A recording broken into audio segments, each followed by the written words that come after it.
All right. I think we're doing pretty good. I think we're sounding decent. Mhm. All right. I'm going to try to sound more like a man throughout the entire episode. Is that what men sound like to you? I think that's impossible. Up next is Stephen Tejas on the drums. Doo-doo-doo-doo-doo-doo. And Margarita being a bitch. I hate you. I suck at being. At being you? I know. Yeah. Why is she here? I don't know. I asked you guys last time and you guys didn't know either. I know. We have our own reasons for this, I guess. All right, everyone. Welcome back to Twin Shadows Podcast. Hello, everyone. Welcome to Twin Shadows Podcast. This is going to be our introductory episode. We'll be going over who we are, what we are about, and all that fun stuff. I'm your co-host, one of your co-hosts, I'm the ugly one. If you had to describe us, I would say that there is a beautiful, smart, and ugly one. And I'm definitely the beautiful one. And Steven's definitely the beautiful one. So I'm smart. No. Yes. Aww. Smart one is Quinn. Sure. My dog.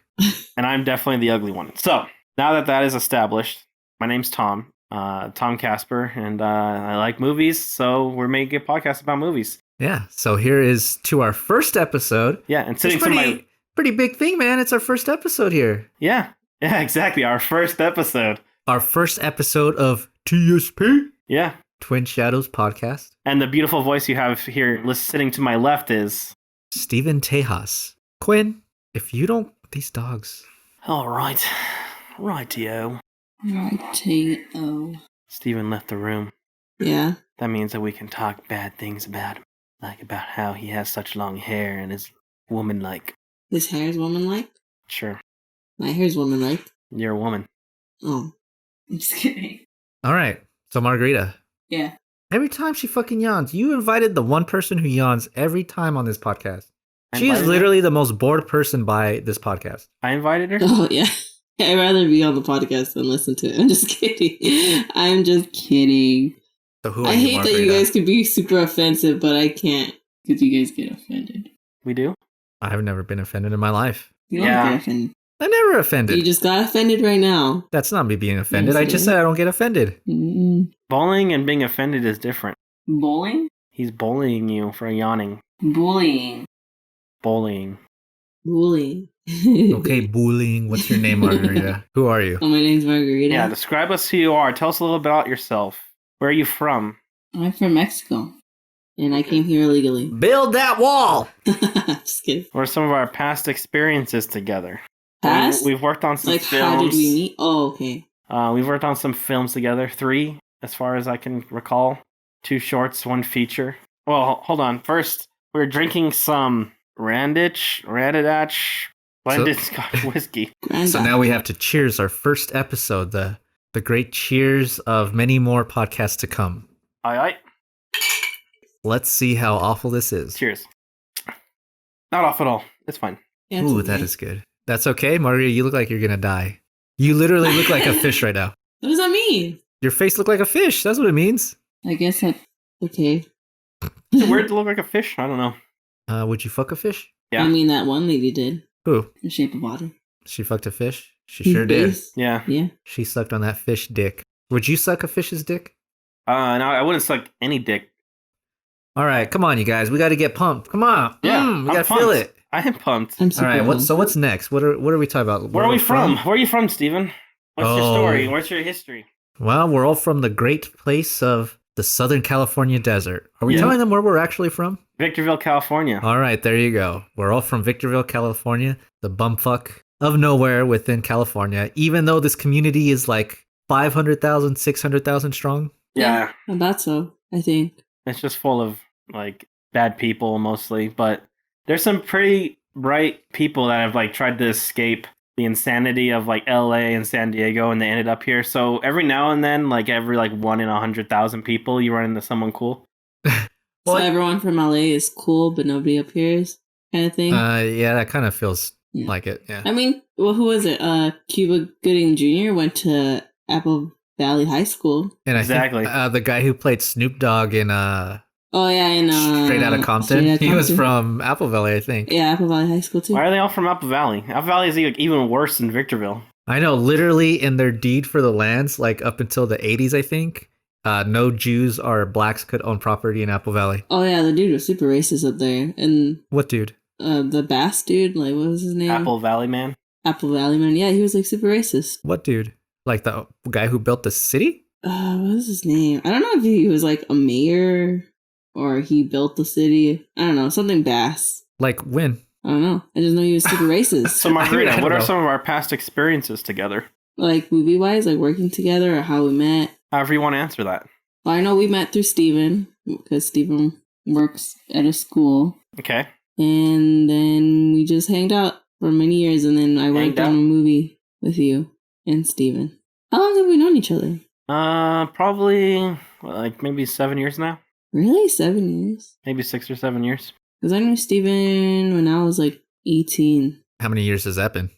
18, 19, 20, 21, 22, 23, 24.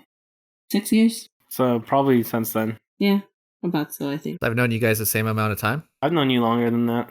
I've known Steven probably like 8 years, maybe longer. Well, I know Katie knew Steven before you, right? Yeah. Yeah, so yeah. Yep, it's thanks to Katie now that now that we're all friends, and she will one day kill me. Yeah, I mean, I Probably think there's true. a list. You think Katie wants to kill me? No. You said that way too pointedly. Like, no, she has Doesn't. never wanted to kill you. She doesn't even acknowledge your existence anymore. All right, yeah, that sounds about right then. So, I mean, yeah, you're good. All right, so yeah, so I want to. I'll go off. I'll kick it off. We worked on 3 and like kind of like 3.5 films because there was that like weird monster short, which I am gonna do something different with that you guys will see at the Epic Outdoor Movie Night, which is a movie night that I run once a month during the warmer months of the year, where we all vote on a theme and come together and watch movies in my backyard on a giant 200-inch theater screen. And are all of our listeners invited? Yeah, like of you course. did last time. Oh, they're all invited. To Everyone's come out. invited. Everyone Luis, out there, guess that's what? You're hearing invited. This, Our you're one invited listener. to come out and join us on our movie night. Yeah, of course. Anyway, Just drive up to Victorville, California. Hit me up on SoundCloud. yeah, go ahead. Just post on there. I'll give you the address. You can come. I'll let you meet my baby. All that stuff. Yeah, Come on, anyone. We'll let you watch the baby for a little bit. Yeah, definitely. I'll buy you a beer. So that's one thing we know each other from. So I mean, that's the reason why we're coming together to do this podcast. Is we have this past film experience together, working together,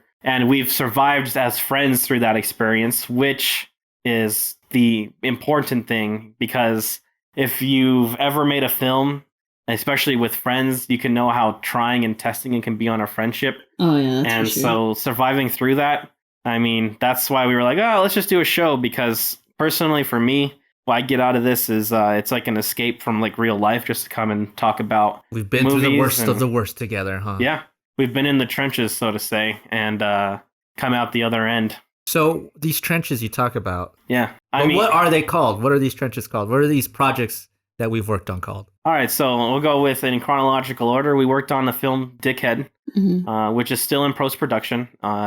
It's a hard and long process, and it's something that we're teaching ourselves Especially when you're not working to on it. become proficient. Yeah, especially when you're not working on it, And which you're is just getting drunk and podcasting instead. yeah, which is really hard. I mean, it's way easier to get drunk and podcast, so that's why we're probably doing that Mm. instead. Way easier and way more fun. This Yeah. is fun. That's Yeah. for sure. Yeah. Really, this is fun for you, Margarita? That's You way look more like a fucking fun. robot right now. You're expressionless. Sitting I am behind- a robot. Sitting behind my desk editing and just being like overwhelmed, like constantly, like every single time I get to like a new shot, I'm like, oh god, there's like, it's so overwhelming. It's like, Well, I think part of that's because you're like basically a family man, and that's extremely difficult to focus on something that requires so much attention at home yeah. and then still be a family man. Yeah, I mean, my commitments to that have grown a lot over the years. You're actually there now. Um, You actually hold the baby now? Is that how it's grown? Yeah, exactly. Like I look at the baby now. I acknowledge it exists instead of just yeah. Right? That's pretty far. You've come a long way to calling him it now. Good Yeah. job, man. I'm really proud of you. You're I making don't- strides. I don't really care, man. Pronouns are so full of shit anyway, so I don't really care. That's true, right? Um, We're equality. Equality. Equality. We're all it's. We're all, well, you look like an it. Thank you. so yeah, so we worked on Dickhead. That's in post production, and then we followed that up a year later with working on a Jog at Night. No, you're missing one. What? The documentary. Oh yeah, well Oh, what about the? We did a documentary on our own movie. yeah, Oh yeah. Yeah. Yeah. So I mean, there was that. I mean, it wasn't like a ton of work because it was basically interviews. an extension of Deadhead. Yeah. So it was real easy to navigate all of that. But I mean, we did do that, and it took a few days to arrange it all and get everyone recorded. Yeah, I always forget about it because I haven't seen any of the footage from the interviews.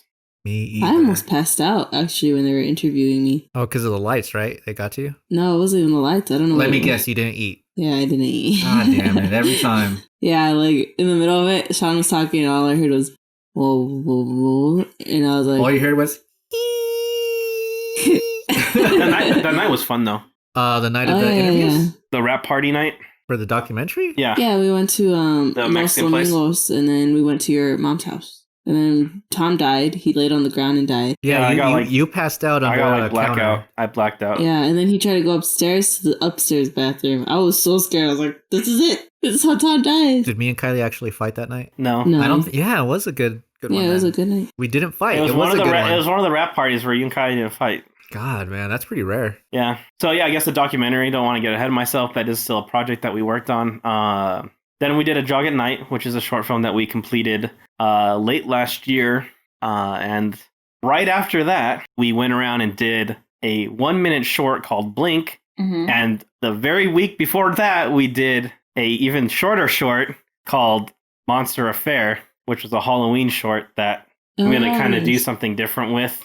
Monster Affair? Yeah, we worked on it with Alec, who is a makeup artist. Oh yeah, Alex, a little piece for Halloween, for his makeup though, right? Yeah. To promote his makeup. Mm-hmm. I'm gonna cut it into a trailer. Monster Affair, yeah, I remember that. That was some good movie making right there. God damn, what did we shoot on? Was it the Red? No, it was just on a camera, like the one on his little Sony. I just remember that camera being heavy. God, I'm so weak. It was his little Sony. I have the arms of a 12-year-old.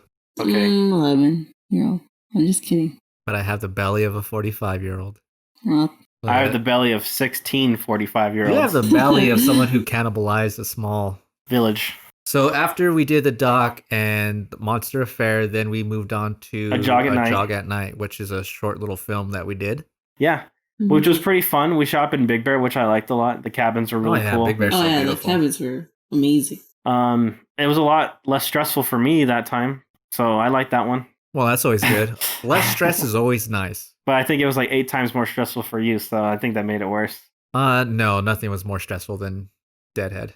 Yeah, okay. I agree completely, because I remember just not having a day off for like a year. Yeah, that was, I mean, we were doing so many different jobs. And of course, we'll be getting into that, you know. Yeah, I kind of had a different take on that, and it's going to show up in the show notes, or for one of the next episodes. More about like less about describing what jobs are and just how when you're on a small budget and a small crew, you don't get the luxury of even giving people jobs. You just hope to God you find someone to do a job. Yeah, that's what I to do like because everyone's in a low budget small crew. Everyone's going to be doing like a little bit of everything. Yeah, of course. So that's kind of what would be that episode will be coming up, but. All these episodes will be discussing kind of like each step that we took in the preparations for making our films and like what you guys can expect from our experiences and learn from. So that's kind of what the idea of the podcast is. So what other goals do you have that you want out of this podcast? Goals for this podcast? Yeah, goals or any like other than just sitting around getting drunk and having fun. I wouldn't say I necessarily have a goal so much as just an aim, which I guess is kind of like a goal, but mainly just the idea that you know, we can provide content that will be helpful for aspiring filmmakers, you know, at the amateur level like us, and that can help them, you know, really make a production and to encourage them that just because you might not have the education or all the equipment and know-how, you still can come out with something you can be proud of. Yeah. And I think the film industry kind of discourages that kind of perspective. You know, there's kind of that like glass ceiling, especially when you're amateur. I think that has been established throughout the history of filmmaking. So kind of just doing that, maybe teaching people a couple things, hopefully a couple things to do as opposed to what not to do. Yeah, exactly. But regardless, just providing a good place to learn and come hang out and chill out with movies. Yeah. Or us talking about movies. How about you, Margarita? Do you have any goals, plans, personal aspects that you want to bring to the podcast from your perspective? I mean, kind of like what Steven said, but like for me personally, I'm not like the biggest movie buff. Like you can tell me like, oh, Brad Pitt was in this movie. I'd be like, well, I don't even know what that movie is. I've never seen it. But like, I just think this is fun, and I hope what we talk about and like what we discuss and like what we've been through do help other people. But and what about you, good buddy? I mean, my goal is to just kind of by teaching and going through our experiences, we actually grow ourselves too. By going through each process, looking at back in hindsight in great detail, trying to understand it ourselves will help us grow as filmmakers and inspire us. And it's just a lot of fun. And my main goal is definitely. Why do you have a smile on your face? He's gonna say something nice. Oh, Margarita's titties. I was like, he's gonna say something so nice to us right now. He's like, hey Tom, will you show us your titties? Oh yeah, let's see him. Oh God, he's touching up. I thought you had a huge areola there, but it was just a shadow from the mic. Yeah, no. I was really terrified for a second. Like, I was like, "That's your whole tit." Yeah, my whole tit is an areola. That would be weird. Is that from Luke? Yeah, he just sucked on him. He just sucked on it and gave you one big areola. But hey, is that what an areola is? Is that kind of like a bullseye for a baby? Yeah, essentially. Yeah. They like kind of reach for them and find them like on anyone. Well, they smell them too. They smell your titty? Yeah, they could like it. The moms give off like a certain like I don't want to say pheromone because I don't really know what the word is, but they'll smell you and they'll be like, "Okay, my mom's near, food's near, I'm safe," kind of thing. Then why do babies reach for anyone's titty? I don't know. Probably saying, like, maybe it's have a like the smell? visual thing that Tom was talking about. The bullseye. Yeah, but most of the time to like actually babies like, don't really see that well either. So fuck they babies. Yeah, it's kind of like whatever. That's why I think nipples get darker when you get pregnant. It's probably like kind of like a thing where the baby's like contrast. So what do you love about film? That's interesting. Okay, well, before we get into this whole film thing, you forgot a film Oh yeah. that we Blink. worked on. Sorry. Yeah, you forgot a I 1 minute mentioned it short. for like a second.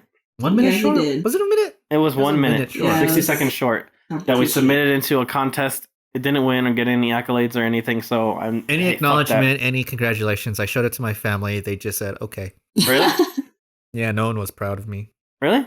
Yeah. Can I Like share my family? I think my family hates me. Everyone I've shown is maybe people are afraid that I'll murder them or something. Because everyone I've shown, Well, you are pretty intimidating. everyone I've shown has been like, oh my god, it's really cool.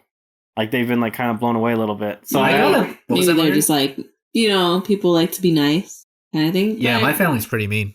I'm super mean to people, so I don't know why they're nice to me. maybe Maybe because it's, I'm mean. it's kind of like that one thing where like you're mean to someone, you want them to like you. Honestly, I think someone bullshitting you and lying about like what's actually like is way meaner than being nice.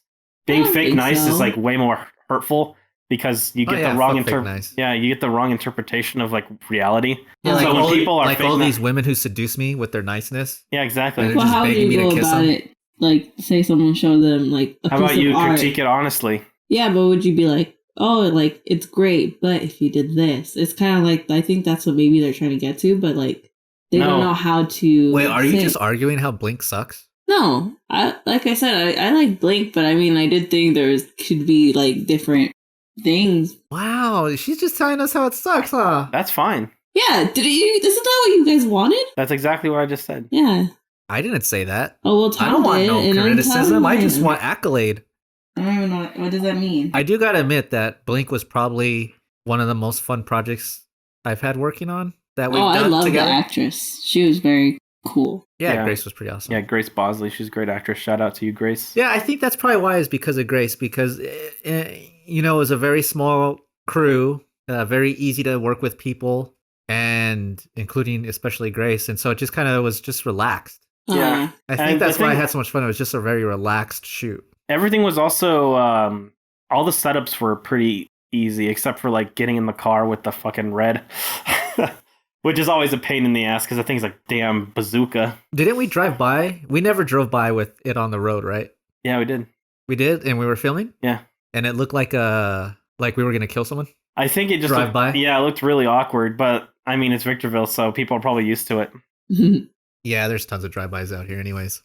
So yeah, so then there was Blink. Yeah, Blink. Honestly, Blink was a lot of fun only because the scale was like perfect. Because we're outside of filmmaking, like we're really busy. Like That's we- very true.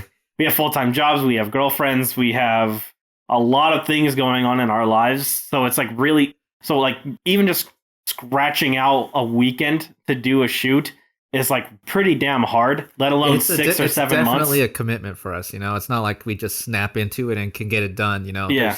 not very much flexibility. Right. So the scale of Blink was like perfect because it was like 2 days. I think the total time we shot or worked on it, like in principle, was like maybe like 6 hours. No. Like maybe even less than that. Probably more. I don't think so. No, because remember, I shot scenes. Oh, that's how long you took. Oh, I don't count because I was all alone. Yeah. Thanks, man. Because I mean, I know the 2 days that we worked together, we finished before I went to work. I think it probably took me 8 hours. Because the 2 days that I did principal that I was there, it was 3 hours each day. Because we started at noon and we had to be done by 3. See, do you now see how I'm such a good friend? I took so much time and effort off of your shoulders by doing, what was it, 3 or 4 shots alone? I think it was 3. I think you did 2. 2? Yeah. See, look at that. He just takes more and more away from me. No. More and more You did away too. from me. I did the marine clothes. Yeah. I don't think there was any other ones that I wasn't here Well, for. it felt like 3 or 4 Because it was all you did was the marine clothes without me. And then the eye one. I was here. No, Oh, you he were was there? there for that. We did the eye. Weren't you there for that? Yeah, I was Yeah. there for that. We did the eye. We did the explosion, and then all of the explosion. other memories are with Grace. Mm. Okay, maybe you're right. Yeah, trust me, dude. It was perfect. That's why I loved that. That's why I loved that experience so much because it was so fast editing. Like even though there was like technical nightmares that we had to like overcome in editing and sound and stuff, it like the whole project was completed in a week in our time schedules. Well, yeah, I guess it does sound like we got a little bit of experience. Definitely a little bit, right? Yeah. So then what do you think you bring to the podcast, buddy? What do you think you bring to the audience at large? What are your expertise that you can really be a good force? I don't know. I'm really bad at everything in life. You probably should do the exact opposite of everything I do. I'm a horrible person. All right, Margarita. Okay. What? What do you bring? I'm glad you're paying attention. We What do you bring? Oh, what do I bring? What are your expertise? Do I have to be out this still? I don't think I have many expertise. I think I went through the same things you guys did, and you guys, as movie buffs and that listen to study like movie stuff, I'm probably like that one person that may be listening that like doesn't know anything about this, but at least they have someone to like listen to. So then it definitely sounds like we don't know shit, and maybe we shouldn't even be doing this goddamn podcast because we can't provide anyone with anything. No, but you guys... You're not convincing me, Margarita. No, you guys... You're not convincing me.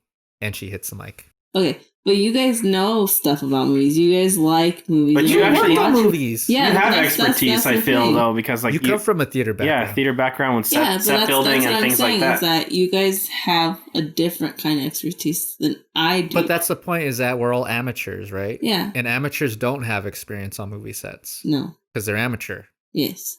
So then they apply what they do know into the movie world. Yeah, but... Like Tom knows a lot about computers. Yeah. So he applies all of that data wrangling, post-production work, file management into movie making. That's why Deadhead that's one isn't aspect. done. And that's why Deadhead isn't done and we lost all the data. What? No, the movie never happened. But that's what I'm saying is that you guys have like something and then I have something else. Like maybe theater. But you do have theater, not maybe. You work for a theater. Well. You can't maybe it. No, I do work for a theater, and I think it's just like you guys actually delve into the world of movie making. Margarita, you literally made a movie. I don't think you realize. No, I don't think you realize. I hear what you're saying, but you literally did this thing you're talking about. No, I know what I did. Me and Tom really have no more experience than you. No, you guys have at least more knowledge than me. No, we don't. Yes. We just took like the because above the line positions. Like know like a lot of like the terms and stuff, and I'm just like, okay, no, we don't. We make that shit up. Do you think orgy hour was a real thing? No, that's just something we made up with you. Orgy hour? Yeah. I thought that was to help you guys sing. No. I mean, it definitely helped me. I mean, there's a few people in Hollywood, a lot of people in Hollywood who think that way, but you know, the whole shithouse came down on that. Oh, yeah. So tell me, like theater, how do you apply that to movies then? For theater, I think it's mostly like working with everything else. I mean, I work with the technological side of theater, like lights and sound. And I guess I can apply it to the movies, but I mostly worked on like with the actors and behind the stage with props and special effects stuff like that. Yeah. Yeah. So I guess for me, I feel Well, like that's a lot. That's huge. Yeah, I guess. Well, because like on the projects we worked on, I would say that I haven't had any experience in makeup and special effects. Yeah. So, you definitely shore up that whole aspect within our 3-person production company right here, But for me, I think mostly like I don't want to say I have like a strength, but I like to think that I've worked with so many actors that I feel like I might have some kind of knowledge working with them. Not really like all the other technical sides, because I did makeup, but I suck at it. I know, look at yours. I tried really hard today. Really? No. But I do like... I don't mean like really like... I think he's saying you're beautiful or something. Yeah. Thank you, Tom. But yeah, I put makeup on. These eyebrows are not real. Sorry. I'm like... But I want to go back. Yeah, to give me like a little more slightly serious answer other than that. Oh, you didn't like your answer before now? Well, I mean, come on, dude. Because now we got to validate ourselves. I'm kind of like a jack of all trades in a weird way. I'm a jack of all trades, but my trade skill is really poor. Yeah. I kind of know how to do everything, but like just probably not really, really well. Well, of course, if you knew how to do it really, really well, you'd be in Hollywood making, at least money, $100K a year. Yeah, because I mean, I've been making movies since I was 14. Okay. So, or shorts. And what do you mean by making movies? What did you do? Well, like I've been directing and making shorts since I was like 14 years old, like school projects or... So you were the leader of all those? Yeah, always. And then what did you do? Were you just directing or did you do other things? Like the first one we did, like I was director and like cameraman. Yeah. Because like we had like this really old shitty camera. So you were like director and DP? Yeah. And script writer and set designer and location scout and... Literally. Okay, so when you say make movies, you mean you literally did everything when you were a kid? Yes, except for act. Except for one time. And I'll never do that again. He did act really good in one movie. And I will never, ever... Actually, 2 movies. He did act in Deadhead, remember? Oh, yeah. He did. Did you see that clip? Where he's sitting there? Oh, my God. They're all dead. No, it's not that. He was like, what? They're all dead? And then... What the fuck? No offense, Tom. Yeah, I didn't see any of you guys stepping up for it. Again, when I saw that scene, I was like, "Hey, I was in that movie." Yeah, we were all in that movie. I had to fake kiss Kylie. You know how difficult that was? Oh God, I'm sorry. I know what it's like to fake kiss someone. I thought you were gonna say, "I know what it's like to fake kiss Kylie." No, dude. Like, what the fuck? No, Kylie's completely off limits, buddy. Until you break up with her. No, just... Thanks, man. At least I got that. At least I can rely on you for that. But yeah, I mean, I have understood that bad actors exist, but of course on Deadhead we worked with very high quality actors, and it kind of gave me this illusion of acting. And then I saw you, and I realized like, oh wow, there actually are really bad. Like this not everyone can do it. Hold on. The only reason that I even stepped in was because like literally no one else wanted to do it. No. And Kylie did it. What? Kylie did it, and Brenda. Yeah. But there was 2 parts to that. There were 2 roles that needed to be filled there. Yeah, they come from theater background. No, not even that. There was another role that needed to be filled that never was filled. Was the guy that was reacting to the girl that screams. There was on the first day that we shot that, because we shot that scene like 3 times. There was always someone else talking back. No, I had to do it the first day because no one wanted to do it. Yeah. I never volunteered to be in the movie. I did not want to be in it at all. Hey, what can I say, man? I was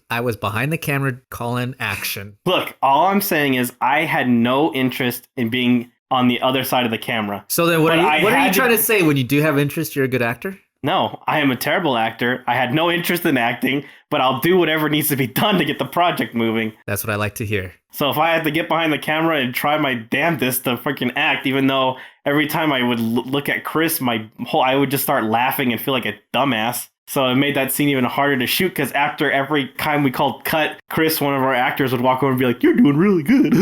And I would like, "Chris, shut the fuck up. I'm trying really hard." You're not making this any easier on me, man. I keep looking at the camera. I keep looking at the lights. Like, I keep unfocusing. Like, I understand like acting is actually really difficult. But was he being sarcastic, or was he was just trying to be nice? He was just trying to encourage Tom. He was trying to pump me up, but I knew that he was. Tom needed all the pumping he could get. I mean, God. Yeah. Oh my God. I didn't even see the clip. I just heard the audio because I was labeling it all, and just hearing that audio every single time, just like, oh, they're all dead. It's like, What the fuck's going on here? Dude, It did seem like you were laughing like the whole time. Well, he had a smile on his face. Yeah. I remember recording when we filmed it. He had a big Maybe that grin. can be like, everyone was murdered, and I'm laughing my ass off. Haven't you seen my other short? Yeah, I love. Don't you guys know how I act? All right, for our first episode, you gotta link your short somewhere in the description. It's not posted anywhere. I'm never gonna post it online, dude. Come on, you gotta show our audience, our one listener. No. At least 3 listeners, right? Us. Luis listens to us. Margarita brings like at least 12 viewers. God, how are you so much more likable? Because I'm nice. I think. So then, that's Tom, not did you answer this? What are your goals for the podcast? I did answer that. Yeah. I did. What did you Wow, say? somebody's listening. I don't remember. I don't remember either. I said something really. All right, Margarita, what are your goals then? I already answered She it. did. We did that part. Oh, son of a bitch. I said something kind of elegant, I think, but I honestly am pretty fucking drunk right now, so I don't really remember. Apparently, I'm feeling high right now. I'm forgetting everything. So what is it we love about film? I'm gonna start with Margarita because her answer is gonna be the shortest. Yeah, it probably will be. Well, I don't. Personally, I just love the story it can tell. I mean, like, I can watch a movie and I know you guys will be like, oh my god, that was the best movie because of this, and this, and this, and this, and this, and this. And I'll be like, it was really fun to watch for me. That's what I personally think of movies. It's not like I'm going to go in and study it. I'm going to go in, watch it, enjoy it. That's it. Okay, Steven. Well, what I love about films is that they are stories. There are modern day stories. There are modern day novels. And because of that, they're able to show imagination, beauty, and art, and they can capture these very beautiful ideas of what it is to be human, and they really encompass that. And, to go back to the Oscars that just happened, that kind of points out The Shape of Water. And that's one of the reasons why I like that movie so much, is it because it was this like whimsical movie and it really showed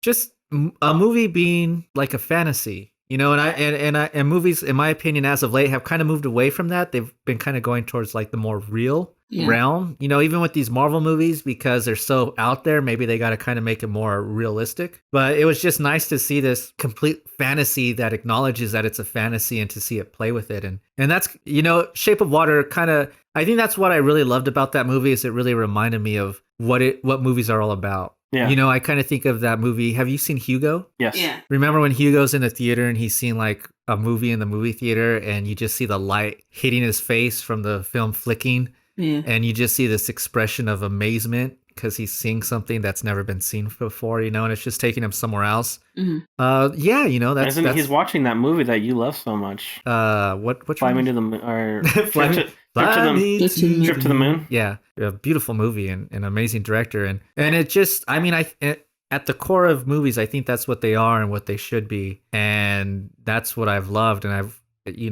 later on we're going to talk about movies we enjoy, and a lot of the movies I grew up watching were those kind of very whimsical, fantastical, just like a fable, right? Like the Grimm tales, just how they're just such fantasy. So that's what I love about movies. What about you, good buddy? All right, so I kind of was thinking about this on like my drive home today. I think the thing that I love the most about movies is like it's a transportation to a world that doesn't necessarily have to make sense, except for in the context of the world, rules right? of that film. So like you can watch a movie where, because I was talking about this with my coworker about how like movies are so bullshit because like the pretty girl would never come up to you and like show interest in real life. Like that never happens. Oh, like Knocked Up, right? Yeah. I mean, come on, really, really Knocked Up. I like Seth Rogen. If you met Seth Rogen at a fucking club, and I was really drunk and he made me laugh, I'd been like, sup. has a guy really ever made you laugh at a club? No. Exactly. I'm talking about a club, girl, Yeah, not but where we're you just actually get to talk and talking. interact. Hold on. But that you're giving me one Fancy example. I'm is. talking about like it allows you to believe that can be real, even though Knocked Up made you think it was real. Exactly, and it transports you to into this world where even like if it's even more realistic, it's you're getting to experience a piece of your life that's nothing like what you've ever experienced in your own life. I mean, that's what's so cool about movies, is that it's taking slices of reality and just like you're just like being taken to that world. That's why shitty movies like and missed potential is such a shame, because it's like a tease and no one really likes being teased like that. Like what? Give me an example. Like an example would be like Justice League. Okay. So Justice League had all the potential in the world to be like an amazing, wonderful, well, all those movies, right? Yeah. Exactly. BVS, to bring up our classic talking Well, point. it's not classic yet. Yeah. We'll make it classic in the future episodes. Yeah. So like I want like Justice. The reason why is because I haven't hated a movie like I've hated Justice League, and like I don't even know how long. Honestly, we saw Justice League.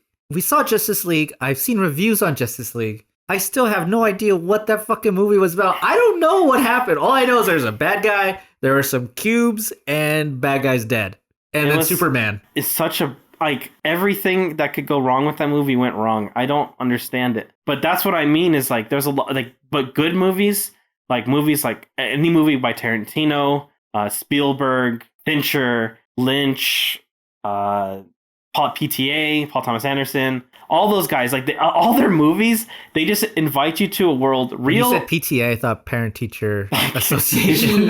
Yeah, I meant Paul Thomas Anderson. That's why I corrected myself. But they take you into a world, even if no matter how much grounded in realism it is or not, it just is an escape for an hour and a half to 2 hours, and it just feels good to experience. And there's so many different ways and aspects of telling these stories, and there's no, the thing I think I want to, let me just cut everything I just said. The thing I love the most about movies, and this is probably the thing about all art, there's no wrong way to make a movie. There's no wrong way to tell a story in a film. There's no wrong way to do it.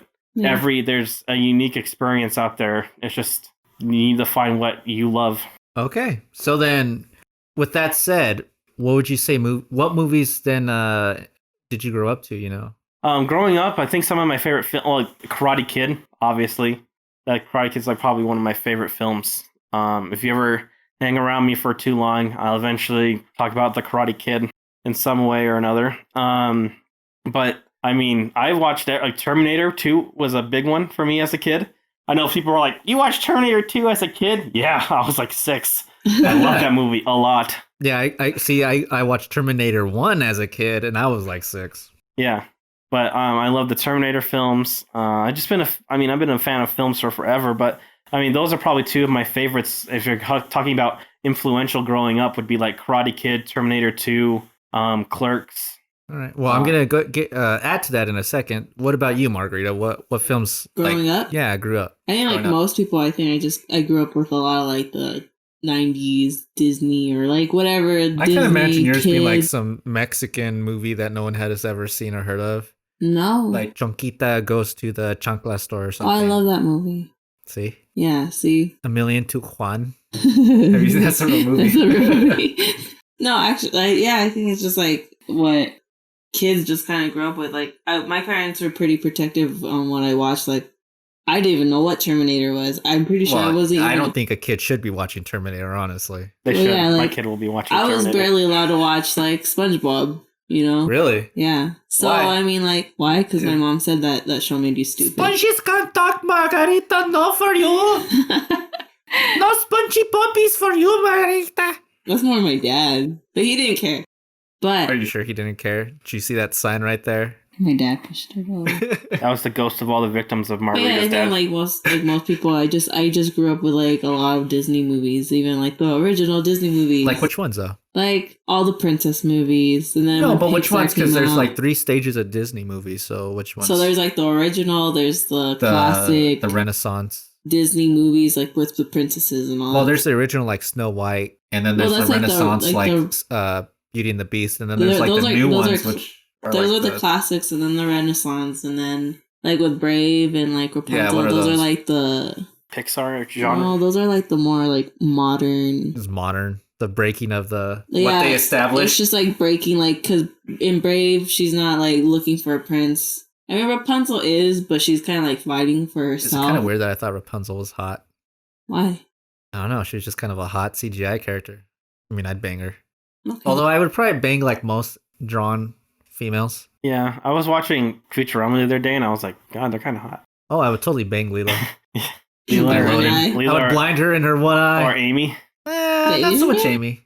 Amy Wong. Oh yeah, I do love me some Snoo. Yes, I just watched that episode the other day too. But yeah, so which episodes? Episodes? Which movies? Disney movies. I guess growing up, my favorite one was like Pocahontas. And Really, Pocahontas? Why? yeah, well, nowadays, She's the most brown. like, No, I mean, since- there's nothing wrong with Pocahontas. It's just like that's never been considered what like Tom a just said, standout. like, because she was brown. Really? Yeah, because I was That's like, interesting. oh, I wasn't this is trying to be so- racist. That's No. why go talk to any girl.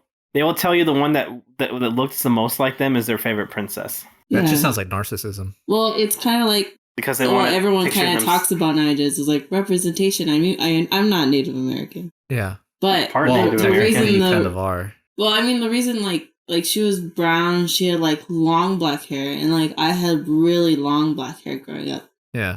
and like so seeing that and like. She was so cool. Like, she talked to animals. She like could freaking dive off cliffs. She was just and fucking survive. schizo, dude. She But, wasn't like- talking to no raccoon. She got bit by it and got rabies. But yeah, like I think growing up, that was me and my sister's favorite movie. You would say that, huh? You little social justice warrior. Well, Pocahontas is actually kind of like of my people. Well, even though that's not my people, ask any- skin color, even though it's really not. But well, ask any like social justice warrior. They probably hate that movie. Because she marries a white guy. Well, because they told the story all wrong. because they sexualized Pocahontas, right? Mm. I don't know. I don't buy into any of that shit. I don't know, but I really Do don't they see. I sexualize don't really. Pocahontas? I don't really see. No, like race. I really don't see skin color and race like that. I really don't. I mean, I don't adhere to someone just because they share the same skin color as me, and maybe that's due to my upbringing. Mm. But no. But what I'm saying is, there's nothing that I love, cinema wise, that reflects on representation. I mean, like everyone says, representation is like important. Well, it's to But, an like, individual, that's you know. the That's thing. that's your thing. Yeah. I'm not shitting on it. But, I'm like, just that's saying, the- like, for me, Like if I could, I would. I'm just saying you're love- racist, and I'm not. Is what I'm trying to get. I'm at. gonna hit your mic. I'm just kidding. No, but like I said, like I guess growing up, that was one of the movies that did kind of like stick to me. Yeah. Okay. Cool.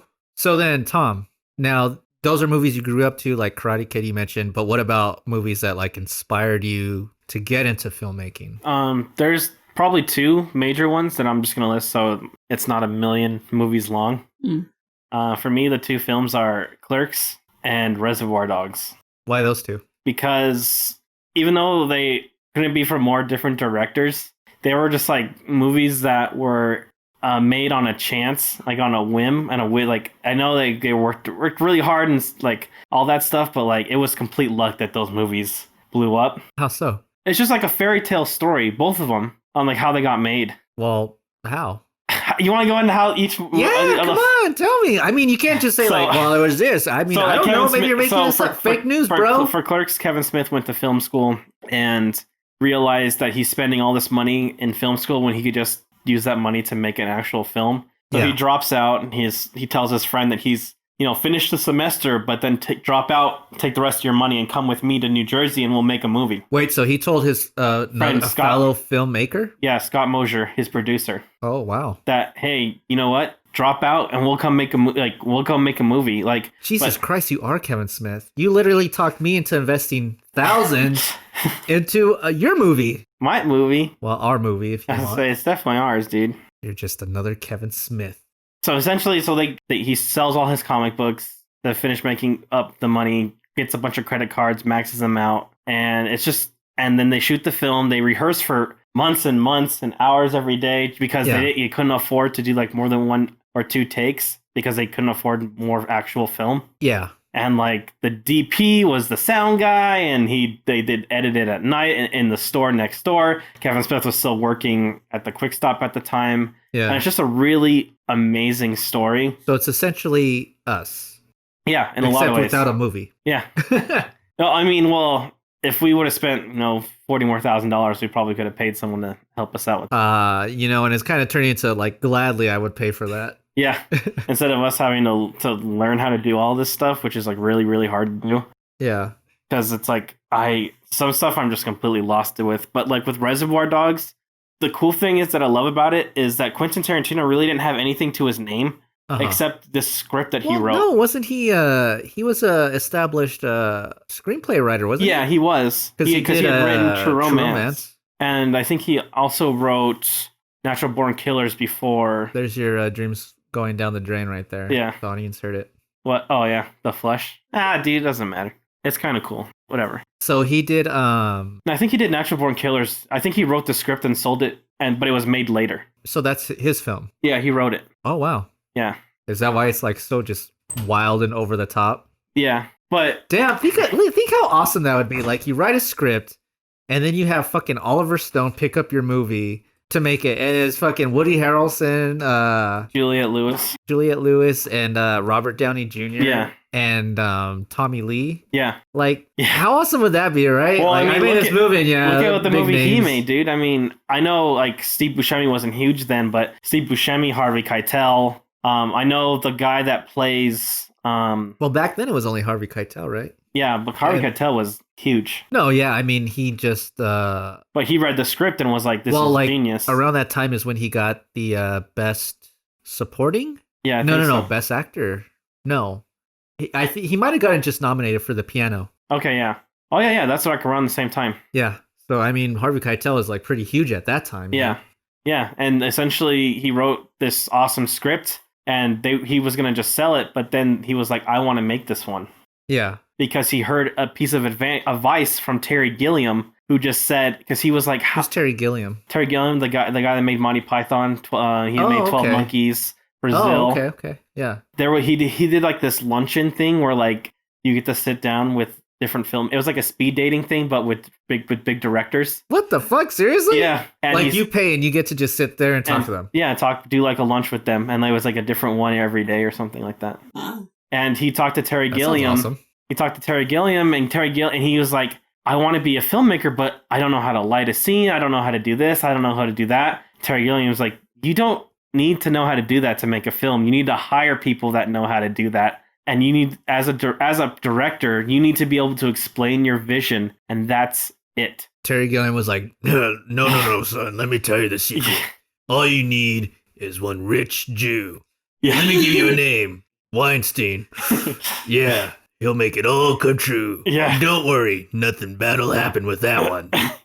Kind of. That's the other part of the story. Is that like the Weinsteins like were in love. They loved him because he was their award winner. Well, yeah. I mean, not to support Weinstein at all, but you know, it does suck that Weinstein's gone now because he was a huge champion for these independent. Yeah, because I was going to say he championed Kevin Smith. Yeah, and in fact, he championed all these independent projects so much that he kind of took his company into bankruptcy. Yeah, but you know, I guess better gone now, right? Because all the shit. Yeah, I mean, it kind of sucks he turned out to be evil because I mean, in a different world. That's like he's like if he was just a decent guy, I mean, he's an amazing artist. Well, not artist, or eye for an artist. Yeah, I mean, he was an amazing producer, and exactly, and it just sucks, you know, kind of like Bill Cosby. It's like fuck, grew up to Bill Cosby. It's like damn, man, childhood hero, a rapist. Yeah, well, none of our childhood heroes are squeaky clean, right? That's the thing. Well, that's why they say never get too close to your idols, right? Because you only get disappointed. Yeah.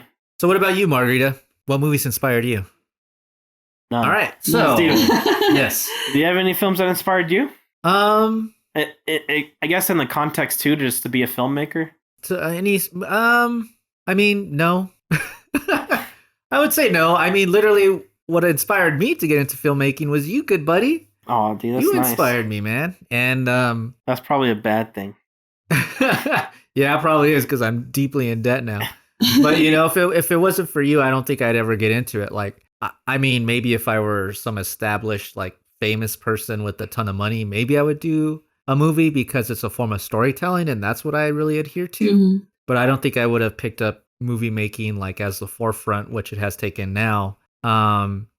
So any movies that have inspired me are kind of like movies post this kind of change in my life with movie making. So what's one of those then? Well, now there's a lot of them, right? I mean, you have, of course, classics like... I won't even name the movies. I'll just say like people. You have like the Kubrick movies. Yeah. You have P.T. Anderson's movies. You have So people inspire you, not the artwork itself. No, the artwork. It's just that like Kubrick has so many movies. Yeah. And so many of them inspire me. You know. Yeah. And same thing with P.T. Anderson and Tarantino too. So it's like just looking at these really high quality movies made by extremely talented individuals. and then just kind of marveling once you understand things on a deeper level, you know, and just kind of like, wow, how was that made? Like, I know how this is done. How did they get that? Yeah. Including who did Children of Men? Was that Alfonso? Yeah, Quran. Yeah. Yeah. I mean, just like everything he's doing right now is just like, Jesus Christ, man. You just like the Mexican directors are killing it, and just seeing this. Well, they've been killing it for like the past decade. Silently, you know, but now it's kind of coming to the forefront, like Del Toro, right? Yeah. I mean, he finally got recognized when there was Pan's Labyrinth, which was such a good movie, and I think a lot of people will probably say like that should have been the movie. That should have, and I feel like part of the reason Shape of Water won so much is that they're kind of making up for the fact that they like just completely ignored Pan's Labyrinth. Well, kind of like Scorsese, right? Like, I don't know, man. Raging Bull, Taxi Driver, maybe those should have been the movie. Yeah, you know, but you know, and Scorsese, another one to talk about. You know, just watching these extremely talented and I guess I would say rebellious filmmakers to the point where they like literally create paradigm shifts. These directors I've mentioned so far are creating paradigm shifts within the industry. Yeah. And so, I mean, those films just really inspire me. Okay. So anyone who's good. That's awesome. Yeah. So, I mean, if we can go back to me with the inspiration thing, I didn't go into like this kind of entertainment business per se, like on purpose. Like I just did it because in college I needed to take class, and within that class they're like, you also have to work in theater. So I guess like for my inspiration for like movies, but not really, were like all the shows I kind of worked on throughout theater, where I was like, you know what, this is actually kind of fun. Like I want to continue doing this, but the only reason I went into like the filmmaking with you guys is because of you guys. Like without you guys, I'd probably been like, meh. Yeah. I'm never going to go into like that stuff. Like I'm probably just go work in theater. So there you go, Tom. You are the inspiration for us all. I'm so sorry. So when I become a drug addict and Kylie leaves me and my dogs have, you know, taken all my money. Take it back. It's all because of you, good buddy. I should never inspire anyone to do anything except for kill themselves. Well, yeah, that might be we're slowly getting there, right? I'm not there yet, but I might be.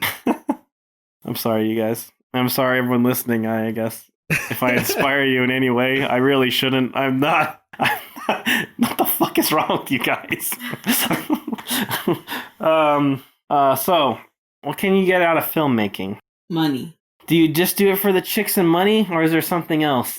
Well, I think there's something else. Well, like I said, I have a kind of nice answer. I got into filmmaking because of you, Tom, and you know, to really help my friend achieve one of his dreams. But honestly, yeah, man, titties and money. Yeah. Yeah. I mean, that's why I got into it at 14. Even though like all my first like 3 short films were just all dudes. I knew eventually one day the women would come. No, but in all seriousness, what I feel you can get out of filmmaking is like there's only a couple things in the world that are like really, really hard to do. Like writing a book is really hard. Making a film is really hard. Mm-hmm. Like climbing a big tall ass mountain is really hard. Like Mount Everest. Yeah, like stuff like that, like physical feats. I'm not really good at those because I'm really fat and lazy. But but like things that are really hard to do, making a film, completing a film is one of those. Even just doing the principal photography on a film is insane. Just writing a film is insane. Yeah, I mean, really, it takes commitment. Mm-hmm. You know, to get. I mean, even though it's probably the easiest writing that can be done in the sense that you can fill up a page really fast and you can get to page 120 pretty easily. Yeah.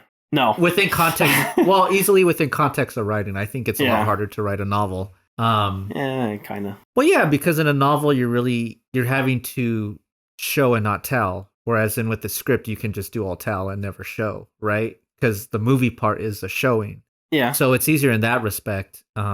But just writing a film alone, just that one little step within the whole process of filmmaking is enormous. Yeah. Oh, absolutely. To me, the thing that you get the most out of film is constant steps of accomplishment as you get things done. Yeah. And it's so hard and it's so stressful. And once you're completed with it, you almost get swept over with this like wave of euphoria and sadness. It's like those weird. I've never felt like when we like pseudo wrapped Dickhead. Yeah. Like that last day at Charlie's house when I was going around like asking everyone how they felt. I don't even know. I was like in third person. I was like watching myself walk around talking to you guys. Because it was too hard to comprehend Because it was just because end. Yeah, because honestly, I mean, I feel like I fucked up a lot of stuff. Oh, don't. Yeah, you did. I know. And it was just, I felt like I was like getting so close to like just the end of everything. Like I was like, it was a pretty struggling balancing act, especially towards those last couple days. That's for sure. And I was like, I don't even like. I honestly am kind of still recovering in a weird way, because like it mentally broke me down in such a way that like I didn't even know I could get broken down that far. Like thinking back to it, you're just like, God, how did I even do that? Yeah, like now when I look back at it, I'm like, it seems like so easy and so much fun and so awesome. So then, with that said, would you ever do like another movie like this? I mean, with like a feature? Yeah, another feature at where we're at. You know what I mean? Like without money. No, not a feature. I would do 1,000 shorts, but I would not do another feature. Not unless I like lost my job or unless we got some money back from another project. Well, I think that's the beauty of naivety, right? Because we were too naive to know any better. We were just ignorant. So we were like, well, let's just do a movie. Why not? Yeah, we got weekends. What the fuck, man? Like, let's do it. And then you realize, and that's the truth of a lot of things, you know, sometimes, I mean, that's the beauty of ignorance, and that's the beauty of youth, is that you're too naive to know any better. Yeah. Well, it's true, because like going into it, when you guys are like, hey, you want to be like AD for the movie for us? And I was like, hell yeah, it'd be fun. But everyone was like that when we first approached them. But then like as soon as we hit like maybe even like the first like and now I have 3 friends and 2 of them are sitting in this room. Exactly. Yeah. And to point out what we did, I mean, Margarita on that movie was the assistant director.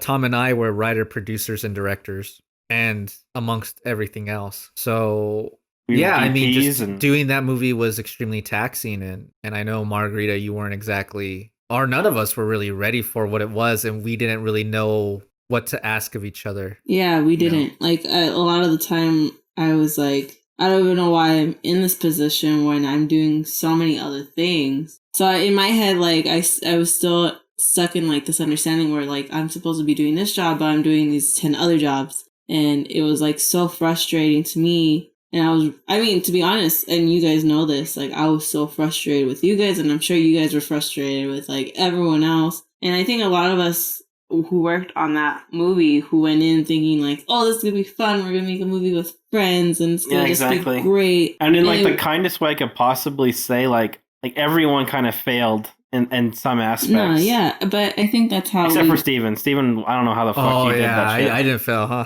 No, dude, honestly, dude, I don't know. You're fucking amazing, dude. It fucking blows my mind every time I think about it. Yeah, when I think back at it, I was like, I think Steven and Tom were probably like the best troopers of it all, because we just we had to complain to you guys. We had to all be, the time, you know, because it was our project, and I think I only want to say it was just our project. It was let me rephrase. We were responsible. Let me rephrase for the project. We were the ones who were responsible for getting everyone into this mess. Yeah. So I think we had an obligation to everyone to do the best we could. Yeah. And to make sure all of you were taken care of as best as we knew how to. Yeah, I don't think we necessarily accomplished it. I know I certainly didn't. And I know I certainly wasn't grateful enough.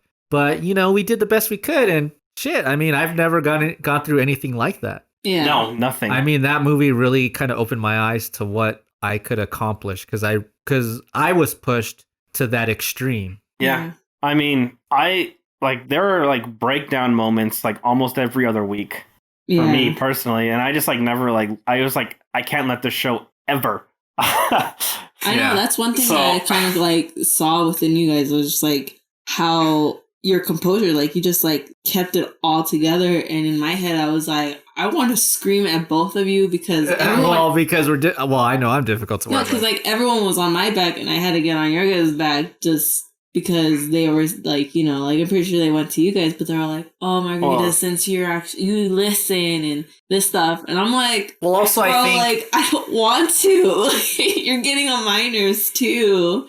Also, I think the AD has it really tough. And in fact, Tom was telling me that an AD's life expectancy is only till 40 years old.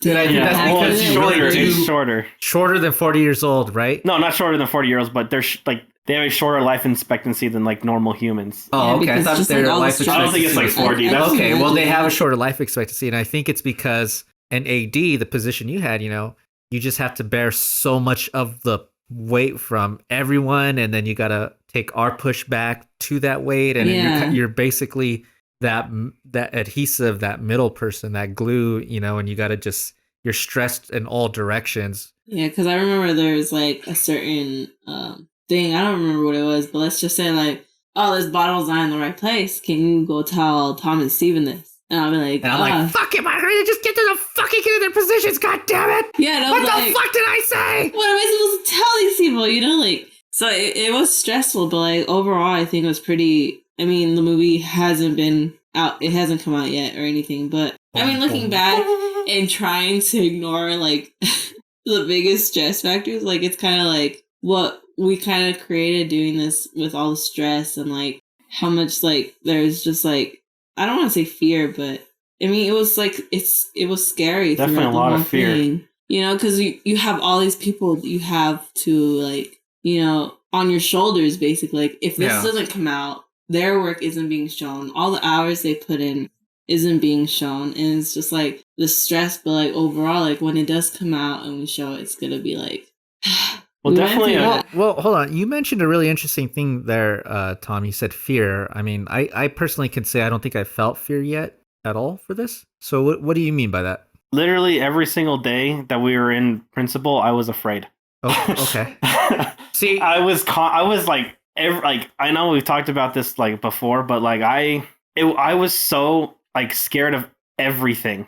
yeah, And I think that hugely affected the outcome and my performance yeah, was because I was like, well, if I push this too far, this actor leaves. If I push Yeah. this too far, yeah. our hair and makeup is gone. If I push this too far, oh, I guess we're just done with the movie because everyone's left and now we're just sitting here in Yeah. this huge pile of debt. So I'm going to just like be as nice and cautious and careful as possible so that I can try to make sure that everyone's kind of okay and held together for the next 30, 40 weeks or something or whatever the hell it was so that we can finish. And that's insanely true because on a production that I was on doing a different job, key people left in the production and the production got shut down.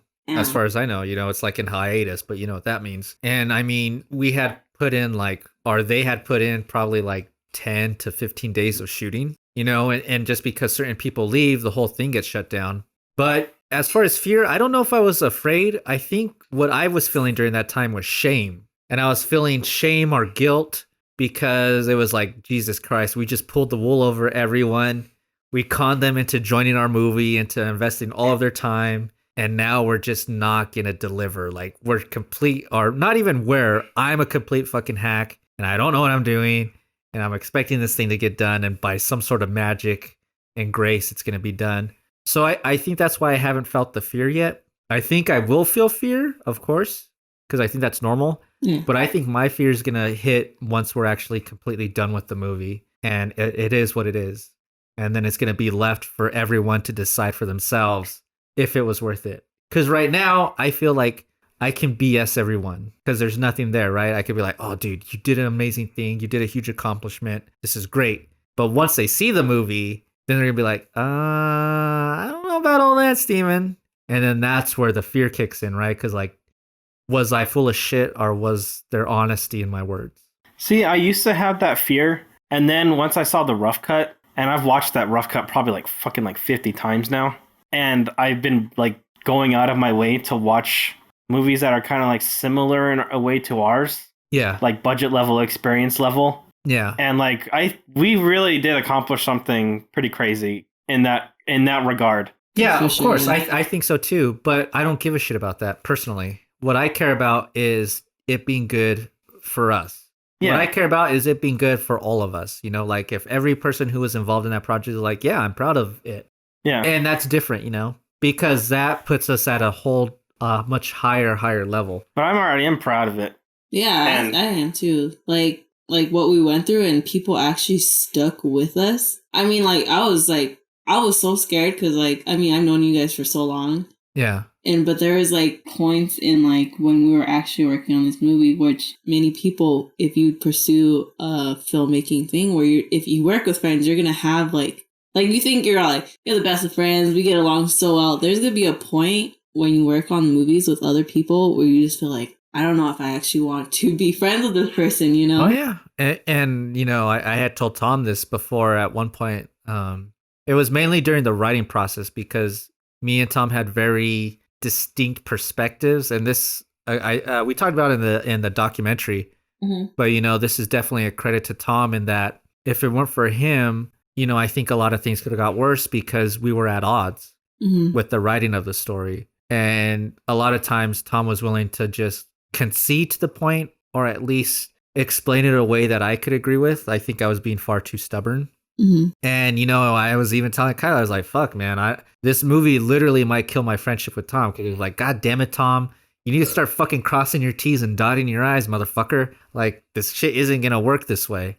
And we need to get it at this level, or else what the fuck are we doing? And that was difficult, but somehow we survived. And because we survived, I think we survived a lot stronger. You know, I think, I think at the end of it, it really did deepen the friendship as opposed to not, because regardless, even if we were to eventually in the future stop talking, we would still have this like brotherhood in arms moment, you know? Yeah, because like this was like difficult. Like, okay, you can create all these like friendships and like everything that you think would good come out with a movie. Yeah, you'll still like go in. It's just so difficult. Like, I don't want people to go in thinking like this is gonna be the best thing, because it will be, but it's also gonna be the hardest thing, I think. Making a movie? Yeah, especially if you're going in with like people you know. Like, I mean, working with actors. Well, sorry, I'm gonna jump in there real quick. Just hold on to your thought. I think also what makes it a really hard thing is the fact that you don't have to do it. Yeah, exactly. I'm like, you're not paying me. I don't have to be here. Like, I can just leave. Yeah, like, why put up with the abuse, right? Yeah, exactly. And like, there's points where I was just like, I don't know if this is even worth it. Like, I felt like I was doing nothing. Yeah. So I was like, I can just like miss a couple days and no one would care. But like, I know at the same time doing that, it would matter. Well, yeah, I would like to say that, yeah, we would definitely notice if we missed you. I mean, there were a couple days when Luis couldn't show up, you know, and he had a PA position. Luis, our only listener. And, you know, when he wasn't there are the few days when we didn't have any PAs. Because Brenda also she was a PA, right? Yeah, she was there, but she also worked. Yeah, like those days that exactly. So when her and Luis weren't there, I mean, there was one day when both of them couldn't be there, and that was one of the worst days of filming on set. I mean, then me and Tom had to jump in as PAs. So then, Margarita, let me ask you this. Okay. What made you? I didn't fart. That was the chair, I swear. So Margarita, let me ask you this. What I sat made down you? So I wouldn't be loud. What made you stick with the project? You know, it's funny. Because you said you had nothing to lose. Yeah. There's no point. What made you stay with it? It's funny because, like, I was in a club called the Off-Broadway Club at BBC. These chairs. But, these chairs. Yeah. But, like, one of the advisors, the ones that they're not, like, the presidents of the club, but they're the ones that kind of, like, advise or whatever. She came up to me and she was like, there's so many people leaving this club. Like, why do you stay here? Like, you don't really do anything. Like, you're just kind of here. Like, damn, that's pretty fucked up. I'd be like, well, I'm gone. I'd be like, well, when you put it that way, yeah, I'm out. I mean, like, to be honest, I didn't do anything. I mean, like, for me, I'm one of those people that I'm kind of a follower. No, but that was one of the questions she asked me. She's like, why do you, like, you know, like, I want to know so we can keep people. I want to know what love is. Why, like, people. I want you to hold me. I want to feel what love is. I want you to hold me. I'm just going to keep saying that. I know you can show me. But, like. I want to know. I'm gone. I'm just kidding. And that's why she hated being an AD. In a nutshell. Oh, God, I peaked so. Shit. Whatever. Well, anyways, like, she asked me that same question, like, why do you stay when you have nothing to lose? And I think that's, like, one of the hardest questions. It's just, like, depending on the person's commitment to the other people. Like, because you and Tom, I've known you guys for so long, and I know in my head, if I was like, hey, you guys kind of want to work on like a short, you guys help me out. Like, I know you guys will be there for me. Oh yeah, so, and we have been with other people. No. No, but like that's the thing. It's like I think it depends on the people you work with. If you work with people you know will be there for you, you will be there for them, depending if you're a poopy person or not. Poopy person? Yeah. Person with poopy pants? Yeah. Well, also the way I see it too, maybe if you can tell me if this is correct or not, but it's like we're all building this huge house of cards, right? And we're just putting one card up on it at a time. And, you know, if you like walk away, that house of cards comes tumbling down. Oh yeah, they're to all the like, very bottom. Like there's nothing salvaged. It's just they're gone. like, damn, Margarita left. Yeah. Like I don't know why I'm here. But the sad part is, I feel like it's a lot easier for people to push that tower over than we think. And I know that that's and you know, maybe that's our privilege. You know, our luck in that we'd never experienced that from anyone. Yeah. You know, and that's. I mean, we're fucking. I mean, maybe we're lucky. I really have no idea. I feel like we're lucky in that regard. Yeah, I think you guys are pretty lucky with the people you did. At least actor wise, I want to say only actor wise. Well, no, but I want to say people in your lives. I think the people who actually decided to help you guys are extremely lucky, because I know there's so many people that you're extremely lucky because you guys are really fucking hateable. You're fucking assholes. No, not only that, it's just like commitment wise. I mean, everyone who you put on either had like a job or a full time job, or they were just like extremely busy, and they're like, you know, we're gonna be there for Tom and Steven. Well, I think this goes. I mean, yes, definitely lucky that these people exist, but also I think it is a credit to Tom and our ability to cast and pick, right? Like, I think we also picked very good people to be a part of this film, and we casted very good people to be a part of this film. And because we had really good choices within this foundational step, because we had a super strong foundation, you know, the house never came tumbling down. Exactly. And that's really important. And I've seen this on other productions, in that, I mean, I won't speak on the crew side, because crew's kind of, who knows? But definitely on the cast side, where I've seen other productions pick cast members, and it was like, why did you pick this person? They're not doing what you want, and they're being difficult as fuck.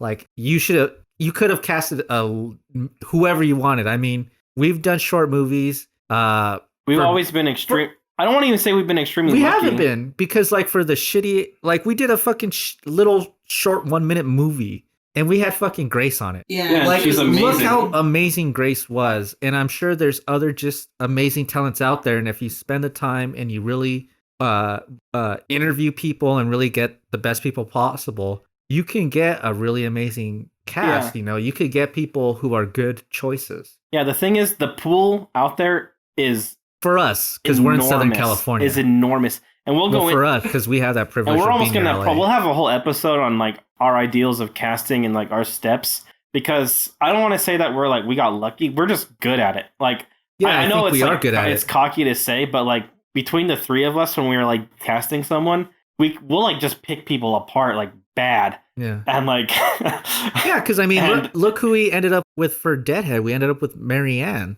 Yeah, and she was a fucking lifesaver. I mean, that woman is fucking amazing. Yeah, she saved our asses on like every occasion. Yeah, she brought most of the casting. You know, and if we had casted poorly, we wouldn't have ended up with her, and maybe Deadhead wouldn't even exist. You know, it definitely. I mean, obviously, it wouldn't exist without everyone, but definitely, Marianne was a major influence in this film getting finished. Yeah, Marianne's an amazing person. So let's go on to our next topic, since we're kind of been going all over the place.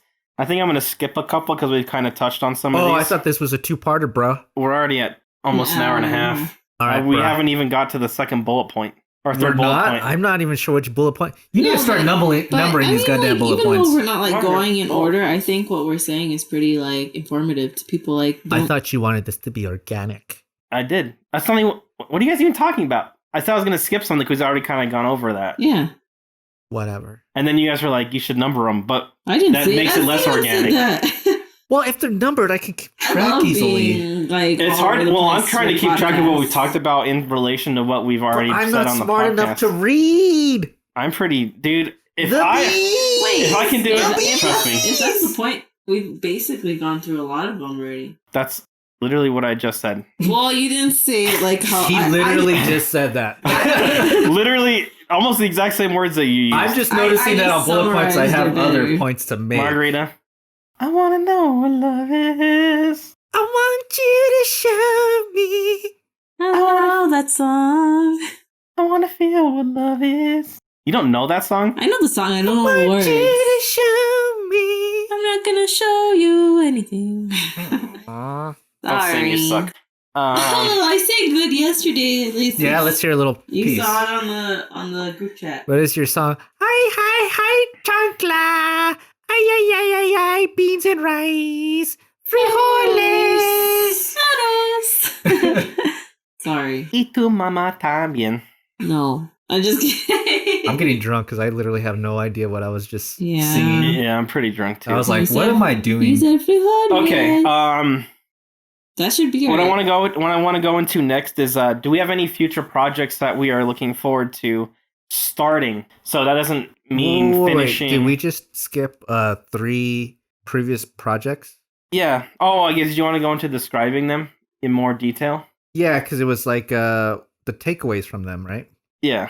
Okay. So, well, no, this is more like describing like what they're about and stuff. Oh, I thought you wanted to describe like what we learned from them. We do. That's another bullet point. So, what are some of the major learning experiences you've gotten out of filmmaking and really want to pass along? Well, I mean, there's a million and one things to learn, and I'm sure we'll go over it a lot in future episodes. Yeah. But on a personal level, I think one of the biggest things, or some of the biggest things, filmmaking has taught me was learning to trust Okay. who you're working with, right? It's Mhm. about that foundation, who you cast or who you pick for your project, and learning to trust these people that you entitle your that are exactly learning to trust, and then learning to let go of your stubbornness, right? Learning to let go of your idea and it having to be this way. Learning to let go of that, basically learning to shut up and how to compromise. And I mean, I think there's certain times where you need to be steadfast in your direction, Yes. but I think ultimately as a filmmaker, you need to learn how to adapt. Collaborate. Mhm. Yeah, collaborate, but also to adapt. You know, you need to learn like, okay, this can't happen, so let's do it this way. Exactly. That's yeah. And it can be very heartbreaking. I mean, if it were up to me, Deadhead would be a completely different movie. Not to say that's better. I think that'd probably be a worse movie, but it would be completely different. And just on a personal level, learning to let go of my ego and the narcissism to allow the project, the art piece itself, to be that much better. Yeah. So that's really what all of these things have taught me, and kind of, and with each project I learned that more and more, and learn to, and also trust, Yeah. just learning to trust you guys more and more. That's why Margarita's not AD anymore, because I don't trust her. Yeah. So it's just learning to trust more and more, Absolutely. and just to really not be stubborn or proud. I think that's like a really big thing. I mean, I'm glad you said that because, I mean, Did you learn that?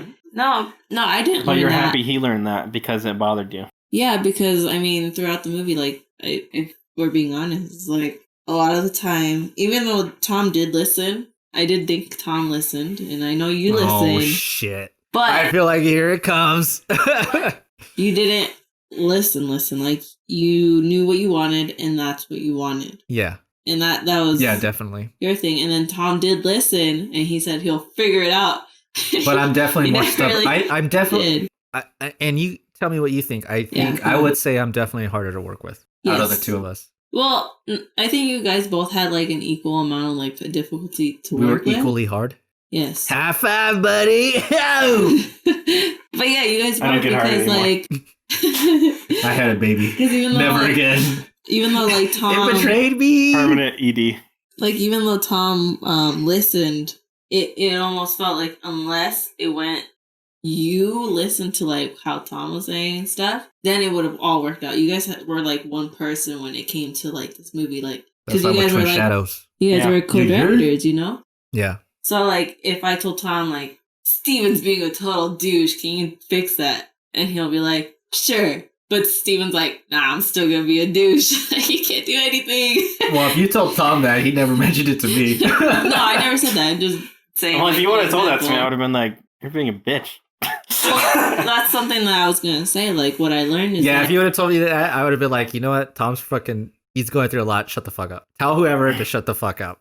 well, yeah, Which like, I that's think the I thing did is- kind of tell you that at one point. Yeah, there was a couple times where it's just like, I kept Margarita, just do your job and Deal with F it. off. Yeah, that's a couple of things, and that's something that I kind of learned, like when we were working on movies. Since we're on the topic of what we learned, is that Yeah. what I learned is that, like, if you want something done, you better do it yourself and like figure it absolutely. out. You know, like don't Yeah, just that- go towards the top and like be like, alright. And Well, like, Honestly, Yeah, that's a great point in just for real life. For any job. Yeah, because Because, well, sorry to interrupt, but, you know, like I hire students to work for me, and those are the workers I look for, are the students who are the ones who we're gonna get it figure done out. themselves. And, you know, with respect to you, that was your position. You were like the one to figure it out. You were the director of the crew.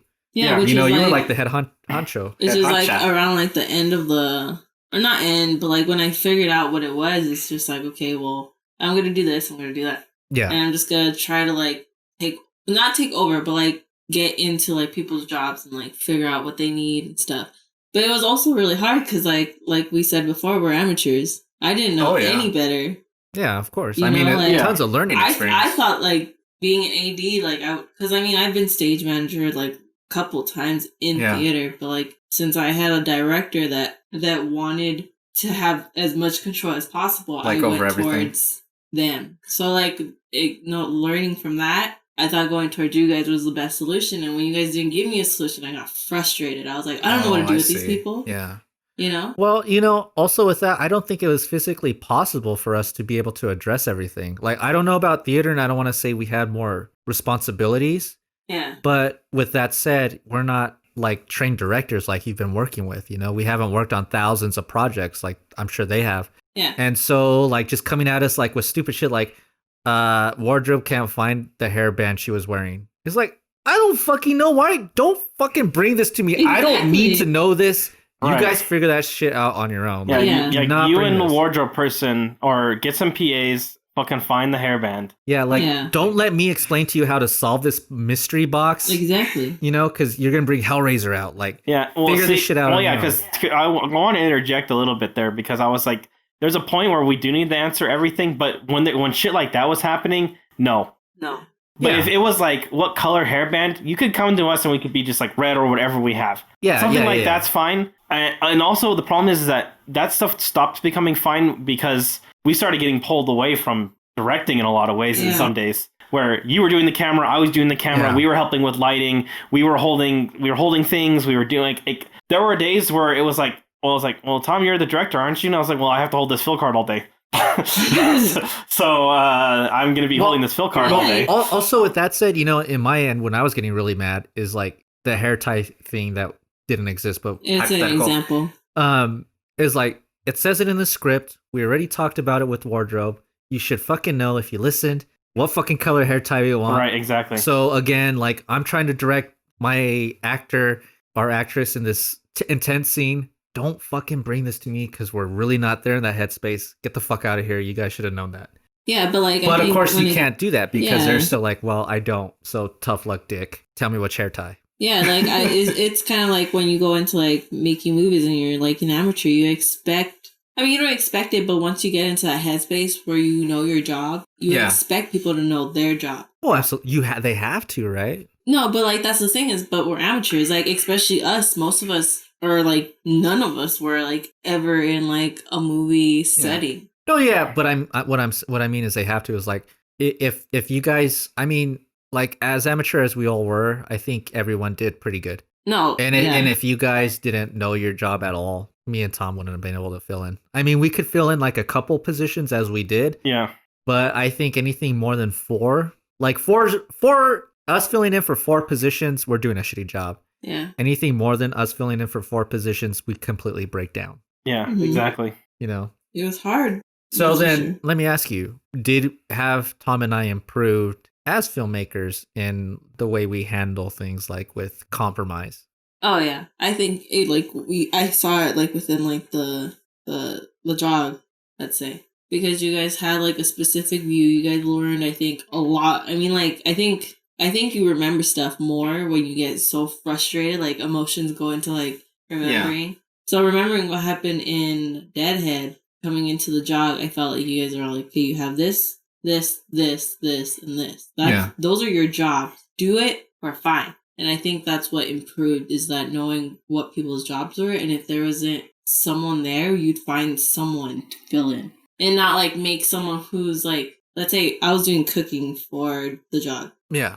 Let's say you're like, okay, you're doing lighting, and I'm just like, but I'm cooking still. But if like someone was like let's say Alex, he was DP, but we also had John Reed. John Reed was DP. Alex was an assistant camera. Oh, well, anyways, like you'd be like, okay, Alex, like since, you know, John can probably figure this out, you want to work on lighting with Luis. Yeah. And it was kind of like you figured out that since they're kind of next to each other throughout this whole thing, you can bring them out and bring it together. Yeah. And make it work out that way. Well, I also think like working on a jog, because Margarita, we had her on as cook, we had Tom on as AD, and then I directed it. And I think with that, it was also the fact that learning to collaborate? No, carpool? No. Fuck. I'm too drunk. Compartmentalize. Yes. How do you say it again? Compartmentalize. Compartment, like compartment? Compartmentalize. Yeah, that thing. Yeah. You know, you really learn how to do that as you go along, because you have to, right? Because there are certain aspects and it was like, God, man, why isn't this coming together? And it was like, okay, Steven, you kind of fucked up on Deadhead when you got too angry at this. Put this aside and then just keep your cool, you know, and get through it. Yeah. I think you guys did pretty great on the jog. And you know what's crazy is that like the jog was way easier, but if you think so? Yeah, it was. For her, yeah. Well, yeah, because like freaking cook. I don't know, man. I think cooking is like, for me, because of everyone's needs, cooking seems like just one of the hardest jobs. It's not hard. It's just kind of like, head. I hope I please people with the flavors I'm giving them. I think it's easy because no one's going to tell you your food sucked. What the fuck? Are you serious? I hope someone tells me. Okay, see, you weren't getting the complaints on Deadhead. No. On Deadhead, yes. Oh. Yeah, and I'm not talking about Deadhead. But that's what the cook has to deal with, is all of that shit. Yeah, I had to like make sure I didn't get anything like with people. Oh, believe me, I know. I heard that's all why people about were vegetarian. People were. Well, that's why a jog wasn't as bad, because we had a position filled for it. Yeah. We had a position for it, and Margarita was able to meet everyone's needs. Yeah, exactly. But like the thing is like what I was gonna say was crazy is that like we didn't start off with like, oh, let's just do a 1 minute film with everyone. We're just like, let's do a feature. Fucking feature, bro. Yeah, we started off in the deep end and we worked our way back to the shallowest end possible. We're like drowning. We're literally those kids that get thrown into the deep end and we swim to shore and never get back in the ocean, huh? Yes, literally that's what happened. I mean, literally, we've been talking about that, huh? Would you do a feature again? No. In my current situation, I literally don't see how it could be possible, even though I do want to do another feature. No, yeah. And I keep itching in my brain to I keep writing scripts. Well, you could still write them and, you know, sell I want to do them. Yeah. I mean, even though like as much like frustration and fear and like almost hatred I had for like working on it, like I would jump in again. Like I know not for feature, not for me. Unless I would only do it. I mean, hopefully we will do it again. Yeah. But I want to do it again where we definitely have money so we can pay you guys up front. Yeah. And also, if we can pay you guys up front, then we could really be shitheads. Yeah. Because then if I'm paying actors, if I'm paying crew, I'll be like, you know what? Fuck you. You're getting paid to do this shit. Fucking do it. Yeah. Don't come at me with that. You didn't pay them and they still did. Exactly. And that's why. Like, great. Like, and that's why it was like so compromising, because it's like, okay, well, you can walk away. You can tell me to shut the fuck up. And then if you do, I'm so screwed. Like, you guys have so much power in your hands. I can't let you know, because if you read my bluff, you're gonna know you can control everything. Exactly. And that happened a couple times. Definitely navigating a minefield of egos. Absolutely. And yeah, definitely I would love to get paid, because then I can tell some of those egos like, hey, shut the fuck up. You signed a contract, bitch. I'll sue your ass. Yeah. You know, and that would be nicer, because that allows us to be better directors. Where it's like, I know you don't agree, I understand, but it needs to be this way because you're only seeing it from this perspective, where I've seen it from all these other perspectives. Well, not to say that's the best way to go. It's kind of arrogant to say it like this, but as I know, every project is everyone's project, and that's honestly the healthiest way to look at a film. Is it's a collaboration between everyone. But at the end of the day, you're making the director's dream. Like, you're making the director's vision a reality. So you have to adhere as much to the director's vision as possible. Well, it's very much a hierarchy thing, right? Like, a society can't exist without a society, right? Oh, yeah. Like, there can't be an emperor without everyone else. Yeah. Like, everyone is very important. And, all the way down to PAs. Like, a film really can't exist without PAs. At least at the amateur level, a film can't exist without PAs. Right. And so it definitely is everyone's movie. But, if everyone's doing their positions correctly, a director has their position to fill. And the director is supposed to know how the film is supposed to turn out. Yeah. And if the director can't do that, then we're having issues. And if people are starting to play their, aces, their aces in their hand, then that can cause a lot of issue. And fortunately, again, that really wasn't an issue for us. Again, we had very amazing professionals and everyone was very surprisingly dedicated to us, to this film. And yeah, I guess probably did get really lucky, man. Yeah, either we got lucky or we just really knew what we were doing, but not knowing that we knew what we were doing. We really knew how to bullshit everyone. Yeah, I think maybe that may be it. Especially with just so I'm reminded. Okay. So we've been talking about it for all these projects for the past hour and a half, 2 hours now. Well, that's the main thing, right? That's how we legitimize ourselves. Right. Yeah. So I'm going to let everyone... Steven, you're going to take the jog. Oh, shit. I'm going to take Dickhead, and Margarita, you're going to take... Well, do you want to take Dickhead or Blink? As explaining kind of what the movie's about. Or the project. I'll take... Yeah, give her Dickhead. He wrote Blink. That's his baby. So we just explain what's about? Yeah, so just in a quick little bit, tell the audience what Dickhead's about. I mean, we're going to be talking about it a lot, so give them an idea, what it is to you. Well, what the story is. D-Head, yeah, it's a movie. Well, I think Steven explained what I was going to say. No, but I think Deadhead is about a girl who is just struggling through high school and not necessarily struggling, or college, sorry. Sorry, felt high school I was watching. Well, struggling through college, she's just okay, I have these kind of friends, but I also like this kind of friend. It's kind of that kind of thing. But at the same time, she's struggling through her life. The fuck are you talking about? I'm drunk, I'm sorry! I'm I don't even recognize this movie. What the shit? Is this Gilmore Girls? What the fuck are we listening to? All right, please. Fine. I don't know. Pitch it, woman. I am. Okay, I'm sorry. No, I'm go ahead. Asshole. Deadhead is about a girl named Jennifer who is just struggling through everyday life, but instead of being a normal girl going through college and dealing with boys, she's dealing with super douchebag dudes that are trying to kill her. Wait, aren't all men kind of super douchebaggy rapey? No. Thank you. Yeah. And that's how we don't go to jail, buddy. High five. Fuck jail. But that's what I think it is. It's just some girl that's just trying not to die. Yeah. I mean, literally, that's what it is. You're welcome. Okay. Your feature film summarized in 5 words.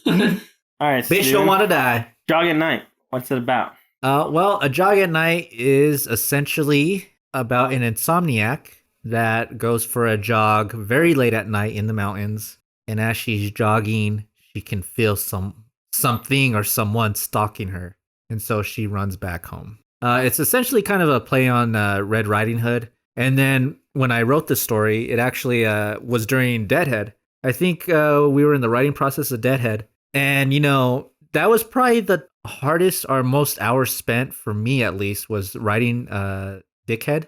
Okay, just so you all know, Dickhead is the original title of the script. Deadhead is the working title. Right.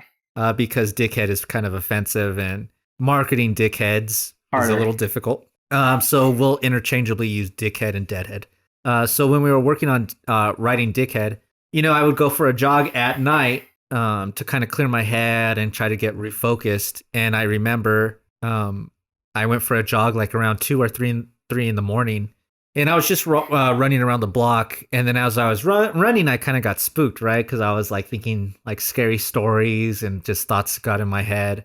Mhm. And I just imagined I was jogging down houses. Like, what if I saw like someone just standing there watching me? And then what if they were in a window watching me? And then slowly, you know, they're kind of just tracking me, watching me. Yeah. And just kind of my mind playing tricks on me. And, you know, that basically turned into the 15-minute short that a jog at night will probably be.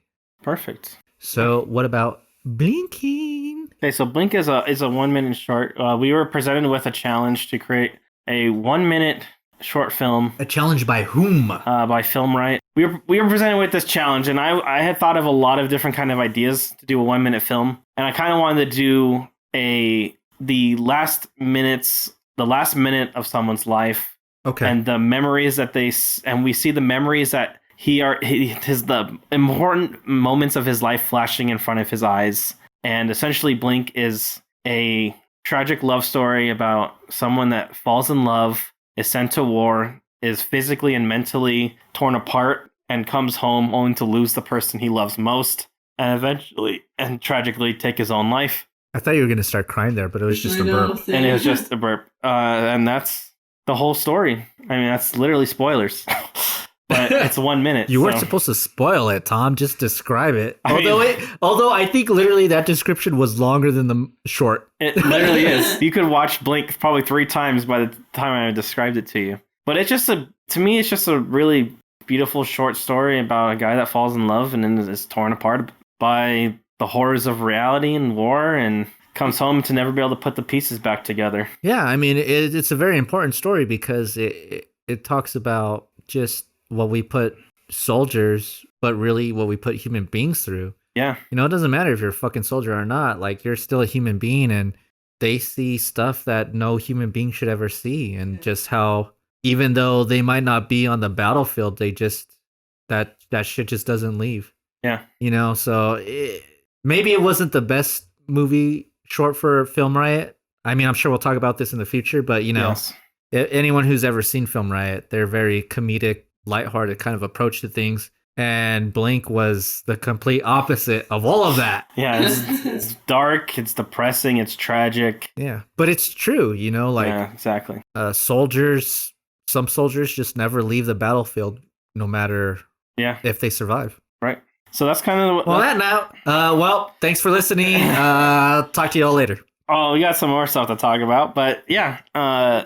Can we do this to where we answer for each other? What do you mean? Oh, sure. Yeah. So then you lead the way. Okay. And I'll talk about I'll do it for each of you. So, Steven, the aspect that you're best at is, I think, being a producer. Okay. Because I think you excel greatly at just leading. Well, it's a lot of crossing the T's and dotting the I's. Yeah. So I do that. And I'm like the worst person at that. And Margarita, you're really good at set, and that's Cooking. Probably it. My turn? Damn. Was that like an insult? That didn't feel very complimentive, huh? I'm okay with He's like, that. You're just good. You didn't like my Let me food, look Tom? around. I didn't either. I guess I'm sorry, whoever ate my food. Dude, I thought you did excellent. Except on 80. You gotta like fucking punch someone in the cooter, you know what I mean? No, because I don't know what cooter means. Vagina. Thank you, Tom. You know, smack people I around. don't. Even in the documentary, they're all like, so how do you think you did an AD? And I was like, I sucked. Like, I hated my life. I thought you would have That been was really good horrible. with AD because of your background in theater and with stage. No, yeah, I knew why. But it was just, and I thought, like, I was like, okay, this is a good chance for Margarita to really establish her alphaness. I don't have alphaness. I'm drunk. Believe right. me. Yeah, Wait, so I'm what was saying- Margarita supposed to say? She's supposed to say I what was she gonna thinks say our you jobs two. are, our best, what best job we're Okay, at. Margarita, what job do you think Tom is best at? Tom, he's very good at listening. That's for damn sure. That's So not I a think job. I'm freaking. It is a job, getting especially there. as a director. Yeah, That's not what I meant. That's not what the question was. I'm trying to. Okay, answer I didn't it. ask You what my guys are fucking having dating fun. profile should say. I think she Here. meant like more specific, leading to the general. Yeah, answer. I'm like working towards the answer. I think Yeah, Tom's let a her great explain. listener. Ball teasing. Stop ball teasing me. Don't throw shit at me. Don't be mean. Listen, just gonna. Sorry, I'm just kind of. All I do is listen. Exactly. I think Tom's a really good listener, and he wants to make things work for you. So if I tell him, like, Tom, this salad sucks, and he'll be like, he'll taste it, he'll be like, yeah, it does. What it needs is cheese, and I'll be like, you're right. So I think he's really good at maybe being director and AD. Yeah, I think Tom is definitely a natural director. Yeah. Dude, Tom, this fucking thing, this segment is like a kumbaya motherfucker kind of segment. Like, hey, can you explain why fat little Jimmy in the corner is special? Karen. Karen hot girl. It's a really important reason why I set it up like this. There's a good reason why I set it up like this. Well, okay, now it's for us about Margarita. Wait, I'm still working on you now. No, it was just one person each, right? No. We're going to do everybody. Oh, well, I only did... Who did I do? No one. You haven't gone yet. It's my turn still. I thought I answered. It's my turn still. Okay. And I think Steven is good at producing, but I also think he is very good at, like... DPing. Managing people around. Deep penetration. That's producer. Yeah, well, okay, literally. if that's what it means, I think he's great at it because you'll be like, hey, Tom, or me... Can you go pick up that stick? I'll be like, sure, Steven. Can you manage her to do something useful?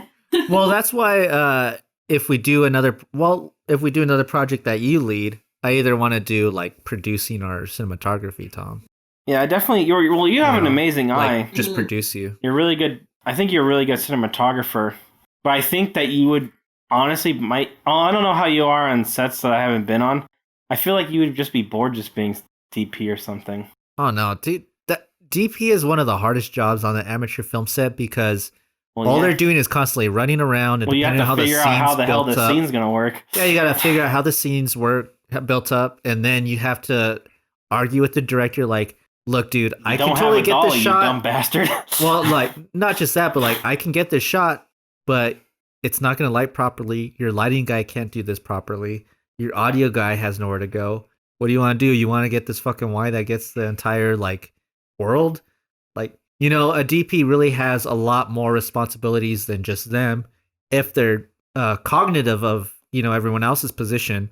Yeah. And just, like, honestly, on a lot of amateur film productions, it's probably going to be you. Maybe you'll be lucky and have one more person, an AC. So you're going to have to be lugging all your equipment, setting up, recomposing, focusing, color balancing if you pay attention to that.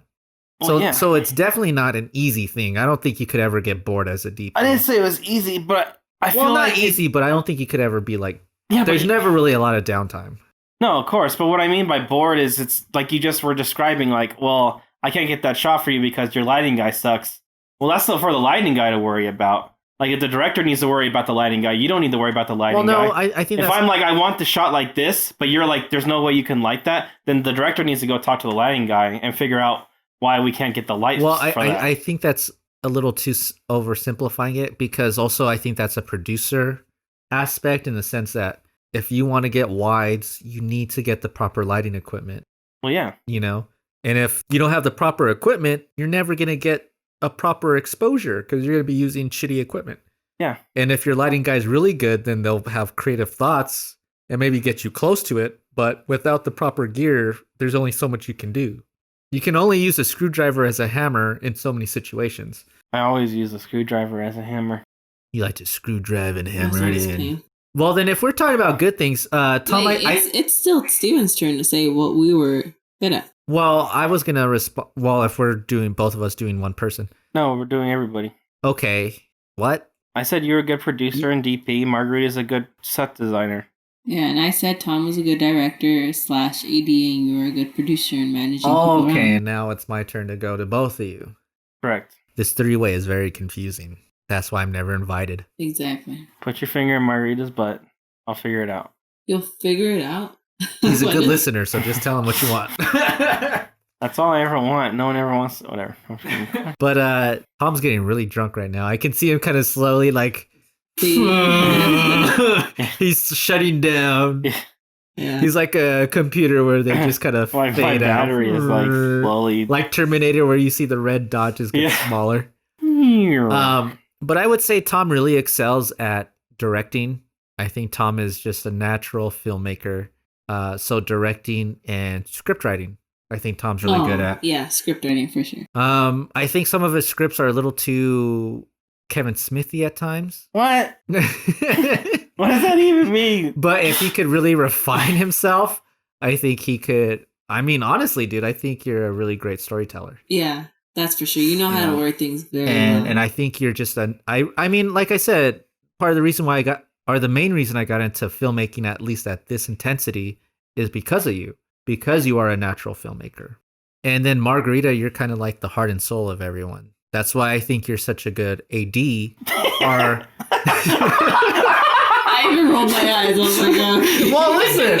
Oh God, I'm so glad I did say what first thing that came to my head was. That's why I think you're such a good AD because fuck you guys. Fuck both of you. It's because I appreciate the kind words, my friend. I wasn't gonna say anything bad. I really wasn't. No, but because people feel comfortable with going to you. Oh yeah. And as an AD, I think you need to hear the complaints, as unfortunate as that is, of everyone, because you need to address everyone's concerns. And that's really important on set to keep people happy. You know, like if the lighting guy has issue with the director not understanding, maybe they either go to the producer, and if not the producer, then certainly the AD, you know. And then also just with your experience in theater, I think you'd be able to bring a lot. And then also as cook, I don't know, I think you just doubt yourself too much. I think you're just far too insecure to allow yourself to be more dominant. I can be dominant. No, but I think that does keep you back. Oh, I know. But you know, otherwise, I think you'd be a really good AD if you just learn to not be so scared. Not scared, but just comforting and maybe understanding to everyone. To kind of learn to be like, hey, makeup, shut the fuck up, just do your goddamn job. You know, and you're never willing to do that. You're always willing to just listen and work it out with them. Yeah. Which is important because they need to feel that way. But I think also you need to kind of have that authority to just be like, okay, I heard it. It's valid. But guess what? Shit don't work out like that. Yeah. You know? Makes sense. Podcast over. Just and cut. And definitely not. I know. We still got 5 more hours. Well, did you guys want to do the last bullet point? Last bullet point is since our first lesson and or experience episode will be about ideas and pitches and forming those into the starting of a screenplay. I literally don't even remember reading What are this. some ideas you would have for a movie, and what kind of script would you like to see made? You know what? I gotta mention this first. Is it really a good idea to mention our creative ideas on podcast? Because people will fucking steal that shit. So? Can we just wouldn't you be mad if you? Well, wouldn't you be mad if you came up with a complete story and then you saw that like I see that happens to me like all the time. No, but literally something that you put out there, not something that was in your head and someone else thought of, but literally something you put out there. That's why I'm kind of scared of something. Copyright infringement does happen, hence why there exists copyright. I mean, but we have it like on the record here on the podcast, and it's dated and everything. So like 10 years later, you could be like, I thought of that. That was my idea. Well, if I'm like, you sound like what's his name, Little Stewart. Dude, if I'm like, look, there's this movie about this guy named Frank, and he's going down an alleyway, and there's a pink neon light, and then if 5 years later, there's a movie with a guy named Frank going down an alleyway with a pink neon light. I can be like, look, this was in my podcast. I said exactly that, and then I can sue them. But if you're fucking smart, and thieves are smart, they'll be like, hey, this girl's name is Francine, and it's a blue neon light. And then it doesn't work. Going down. The story doesn't work anymore. I think it's fine, dude. All right. I just want. You don't have a million ideas a day? No, I have one idea a century. Oh. I'm a vampire. I have 2 ideas. Oh, I just thought it was harmless. I get so many random throwaways. I'm just saying. I don't really care. If someone stole my idea, you care. If you don't give a shit, then fuck it. But if someone stole my idea, I'd be like, joke's on you, I'm retarded. Okay, Tom, you have a fish, bottle of beer, and it's in the desert in a little oasis. Make a story kind of thing. Okay, I'm skipping it. No, I thought that was a good idea because I did have something. Oh, but you said you were afraid that you were going to get stolen. Yeah, well, yeah, I am. Oh, wait. I had other stuff to say about the movies we worked on. Well, I'm done. I'm just kidding. I'm getting pretty super. Yeah, me too. I am Boston. But I keep wanting to kick your. Oh wait, mic. we skipped one. Future projects. No, we didn't. Well, we kind of touched on it, and then we jumped to other stuff. So, what was your future project you are looking forward to starting? Oh, and then did we describe the 3 previous projects? Yes. Yeah. Oh, I See, wrote we down. keep going back. No, hold on. Okay. Hold on. We definitely did describe the 3 Yeah, projects. but I meant like in like a working aspect and learning aspect. I think we. No, we've been shared talking- that's it. why- All right, Yeah. I'm getting fucking buzzed. All right, you guys, it's kind of hard Trust to me, form sentences and we kind coherent of hit. thoughts. We kind of hit on that. All right. Well, there was future projects, Yes. Are there any future projects either of you are excited to think about, start looking at? and I came up with a very thoughtful answer. Okay, what's it? None. Yeah, I don't have any. Like I was gonna work on one, but they canceled it all. Yeah. Oh, they did. Yeah. You were talking about that short, right? Yeah, It got canceled. it got canceled. Oh, that sucks. Y tu mama tambien too. Yeah. Well, but I was gonna say I'm not really looking to any more projects right now. Just kind of looking to focus on post. Okay. What about you, buddy? I was gonna say. I was gonna say. I was gonna say. All the people say, running through my head, running through my head, running through my head. Well, It's not enough. what are you, a little gay Russian? I don't need. Oh yeah, it's tattoo. Huh? Yeah, It's like- tattoo. There you go. Okay. I have this script I've been wanting to write for a while. Okay. Now, are you sure you're okay with releasing this? Yeah. Max No one Landis, can- I'm sure, is listening to this. No one could write this script but me, so because it's. I mean, I think literally anyone could write this script. No, dude, it's about this guy, and he's really Okay. weird, and he does weird shit. And it's about, and he like works in a job, like he has a very solitary routine life Yeah. where he does like everything the same for like months and years on end. Yeah. And then the routine slowly starts to break, and he starts to realize, like as he's realizing that there's more to life, he realizes how much he hates life, and it just Sounds wants about to go right. back to the routine. Yeah. So that's kind of what I want to write. And like, Wow, that was very vague. I'm not even sure what I just said yeah to. but yeah, so Just like, part he's of a guy, then he's like a and guy. it's like there's a lot of voiceover narration because he's like, I wake up in the morning and I walk into the bathroom and brush my teeth, and then he watches and brushes his teeth, and he's like, and then I say a weird word because I don't know when the next time I'll speak is. So he says like, so he'll be like, octopus tentacle head, and he was, and then it'll cut back to voiceover, and he'd be like, but 3 days ago I said penis. It's funny. I don't know. I like that musical we're kind of working on. Oh yeah, that's a good one. That's an idea I've had for forever, but writing musicals is very hard. It's fun though, but we are sucky at. I guess we just need to sit down and start writing, and it would be really easy. Yeah, so we'll do that one day. That's like the hopefully. number one. Like, if you can actually just do it, the thing. How did the songs even go? We did it one day when we were super drunk. I don't know. There was a really good one though. Yeah, there was. There was But, at least 2 pretty good ones. But I do like the story. Did I show you that short that I saw on YouTube? I sent No. it to you. Where this guy has like all this bad luck, and this girl Yes. has all the good luck, and Yes. then it's kind of like that. But we had monsters in ours, and I was like, no. It was this completely different. Probably. I know it's kind of funny. Okay, but yeah. So we're gonna be discussing future projects. No one had any going on. I have some scripts I want to write. And then our wrap up discussion. What's our wrap up discussion? So I just want to go back and be like, hey, my name's Tom. Filmmaker. I love movies. Oh, I have to describe what I like What's to your do. name? Oh, my name's Margarita, and Who are you? Just like a brief, just like finish it off. I like movies, but I'm not that informed, and hopefully working on this podcast will help me be more informed and help you guys who are just like me be more informed with movies. Okay. Nice. And I guess we'll wait for Steven to finish.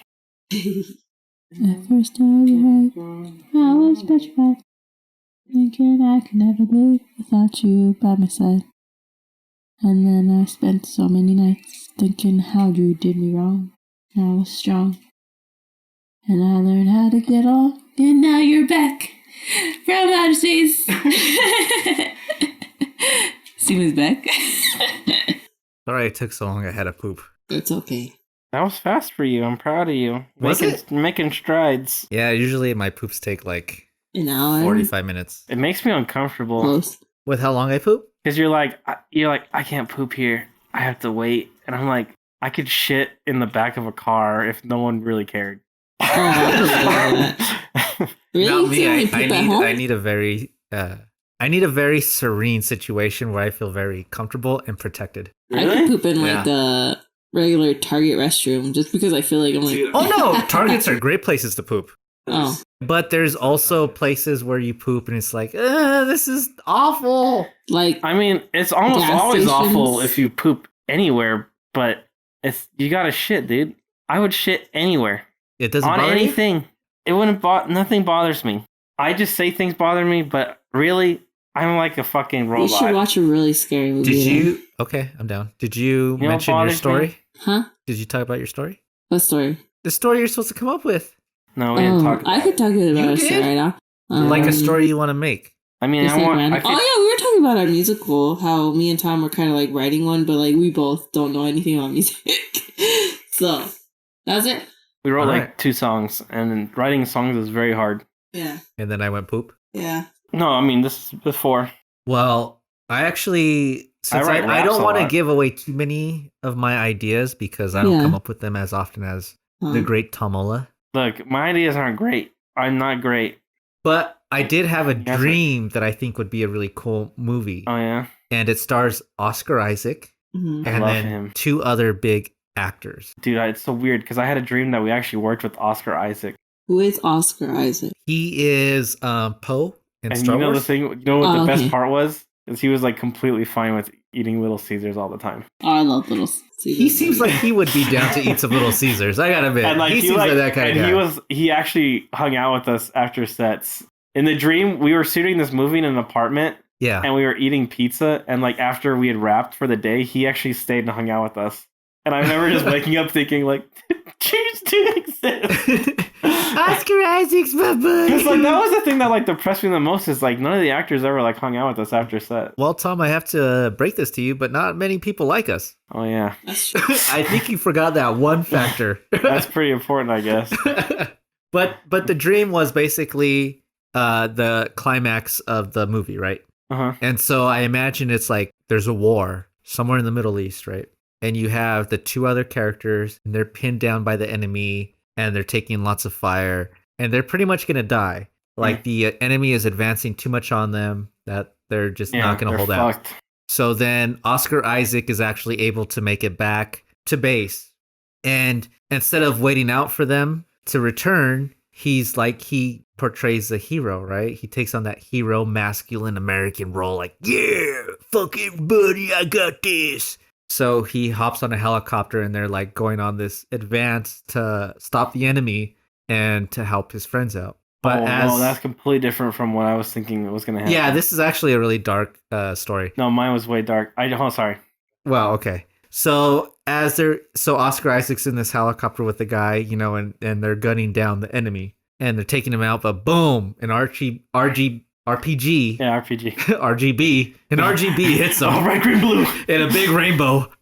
No, an RPG hits him, Yeah. and the helicopter's not too far off the ground, so he's actually launched out of the helicopter Uh-huh. from the impact, and he falls, boom, face first into the sand. But it's far enough to like break every single bone in his body and paralyze him, and like destroy his face and everything. And he's just face down. So he's just like face down, twitching and seizing, and he's like not dead, and he's not going to die.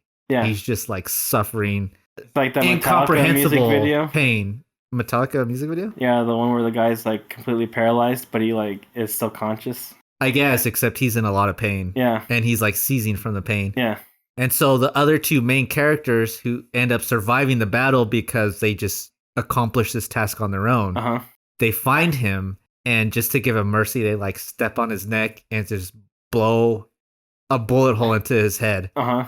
But as they're coming up to him, you know, he's seizing, and the camera's kind of like low on him, seeing like his whole body, but kind of looking up at them too. It's kind of an impossible angle, but it's like low on him, but looking up at them. And he knows what's going to happen to him, and his body seizes more because he's terrified of fucking dying. Uh-huh. Like he's terrified of this end that's going to befall him. And then boom, he's still. And then they just walk away to safety. And the moral is that like if he had never been this superhero type of person, and he just stayed back on base. That'd have been fine. Yeah, they would have been fine, and he would have lived. Interesting. This was a dream. Yeah. See, when you said that he was going to be the hero, I thought the end of the movie was he was going to say that his friends that he left behind were cowards and that he was the hero of the story and he was going to be describing what happened. That's pretty funny. And I was like, that's so fucked up. But then he's actually a good guy. Yeah, no, he's a good guy, and He's he just completely fucked by and circumstance. because of his good guy, like in real life, it doesn't matter if you're really a good person. Life will just fuck that's you pretty regardless. nihilist ending. Yeah, it was. And when I woke up, I was like, "Wow, I don't feel very good now in the morning." Damn, dude. Now you know how I feel like every minute of this existence. And on that note, All right, so homework. There is going to be homework now on the podcast. Yeah. homework. God damn it! But this is fun homework. Aren't you supposed to be making your Wow. son do homework, not us? So the homework's going to be to watch a movie with a wild idea or concept and see how you would change or adapt that same concept into your own film. Okay. So explain. So the example I have on here, I realized is kind of stupid. Yeah, it is. So Groundhog Day, but you're going to rewrite a time loop story. And So Edge of Tomorrow. yeah, but you're going to write a different one that's your own. Groundhog Wait, Day. so I'm literally gonna invest a bunch of time and effort into coming up with a different version of a movie Yeah. so that someone else can rip off my idea. Yes. Yes. Okay. I just wanted to. Just make it really bad. That's a good I idea. didn't say you have to make it good. I'm not even saying you have to go into detail. So we can Just watch take any a movie, premise, and change it to something different, right? Yeah. like they did with Groundhog Day and Edge of Tomorrow. Yeah. So do that, but with a different movie. So Willy Wonka and the Chocolate Factory, except he sells Go. little kids Okay. instead of So chocolate. then it's like you lick little kids and taste them and Yeah, fuck Oompa Loompas? yeah. So I it's like a this porn. movie. Well, not with little kids. No, that's gross, Margarita. Yeah. You're sick Oh, fuck. I didn't hear I don't the wanna see kid little kid part. porn. I heard That's just just- F the little munchkins. That's too much. Even And- for me. So I mean, that's I kind watch of some the, weird shit. that's kind of the wrap up of the episode. Okay. Wait, wasn't there more? That's great. There's a description of the next episode. Yeah. Oh, yes. So describing this next episode, is next episode the Oscars? No, Well, I just want to say thank you to everyone for listening. This is our first episode, and hopefully we will have many more to come. And hopefully at the end of this, and we will give you lots of info on how to make a movie, because that's really what it's all about: building, creating, and perfecting this art that we, for some reason, love. So please come check us out and tune in next week. We'll be bringing you episodes weekly. yes. And I hope you enjoy it. Thank you for listening. We couldn't do this without you. Thank you. Adios. Bye-bye. TSP. TSP. Fuck you in the coconut.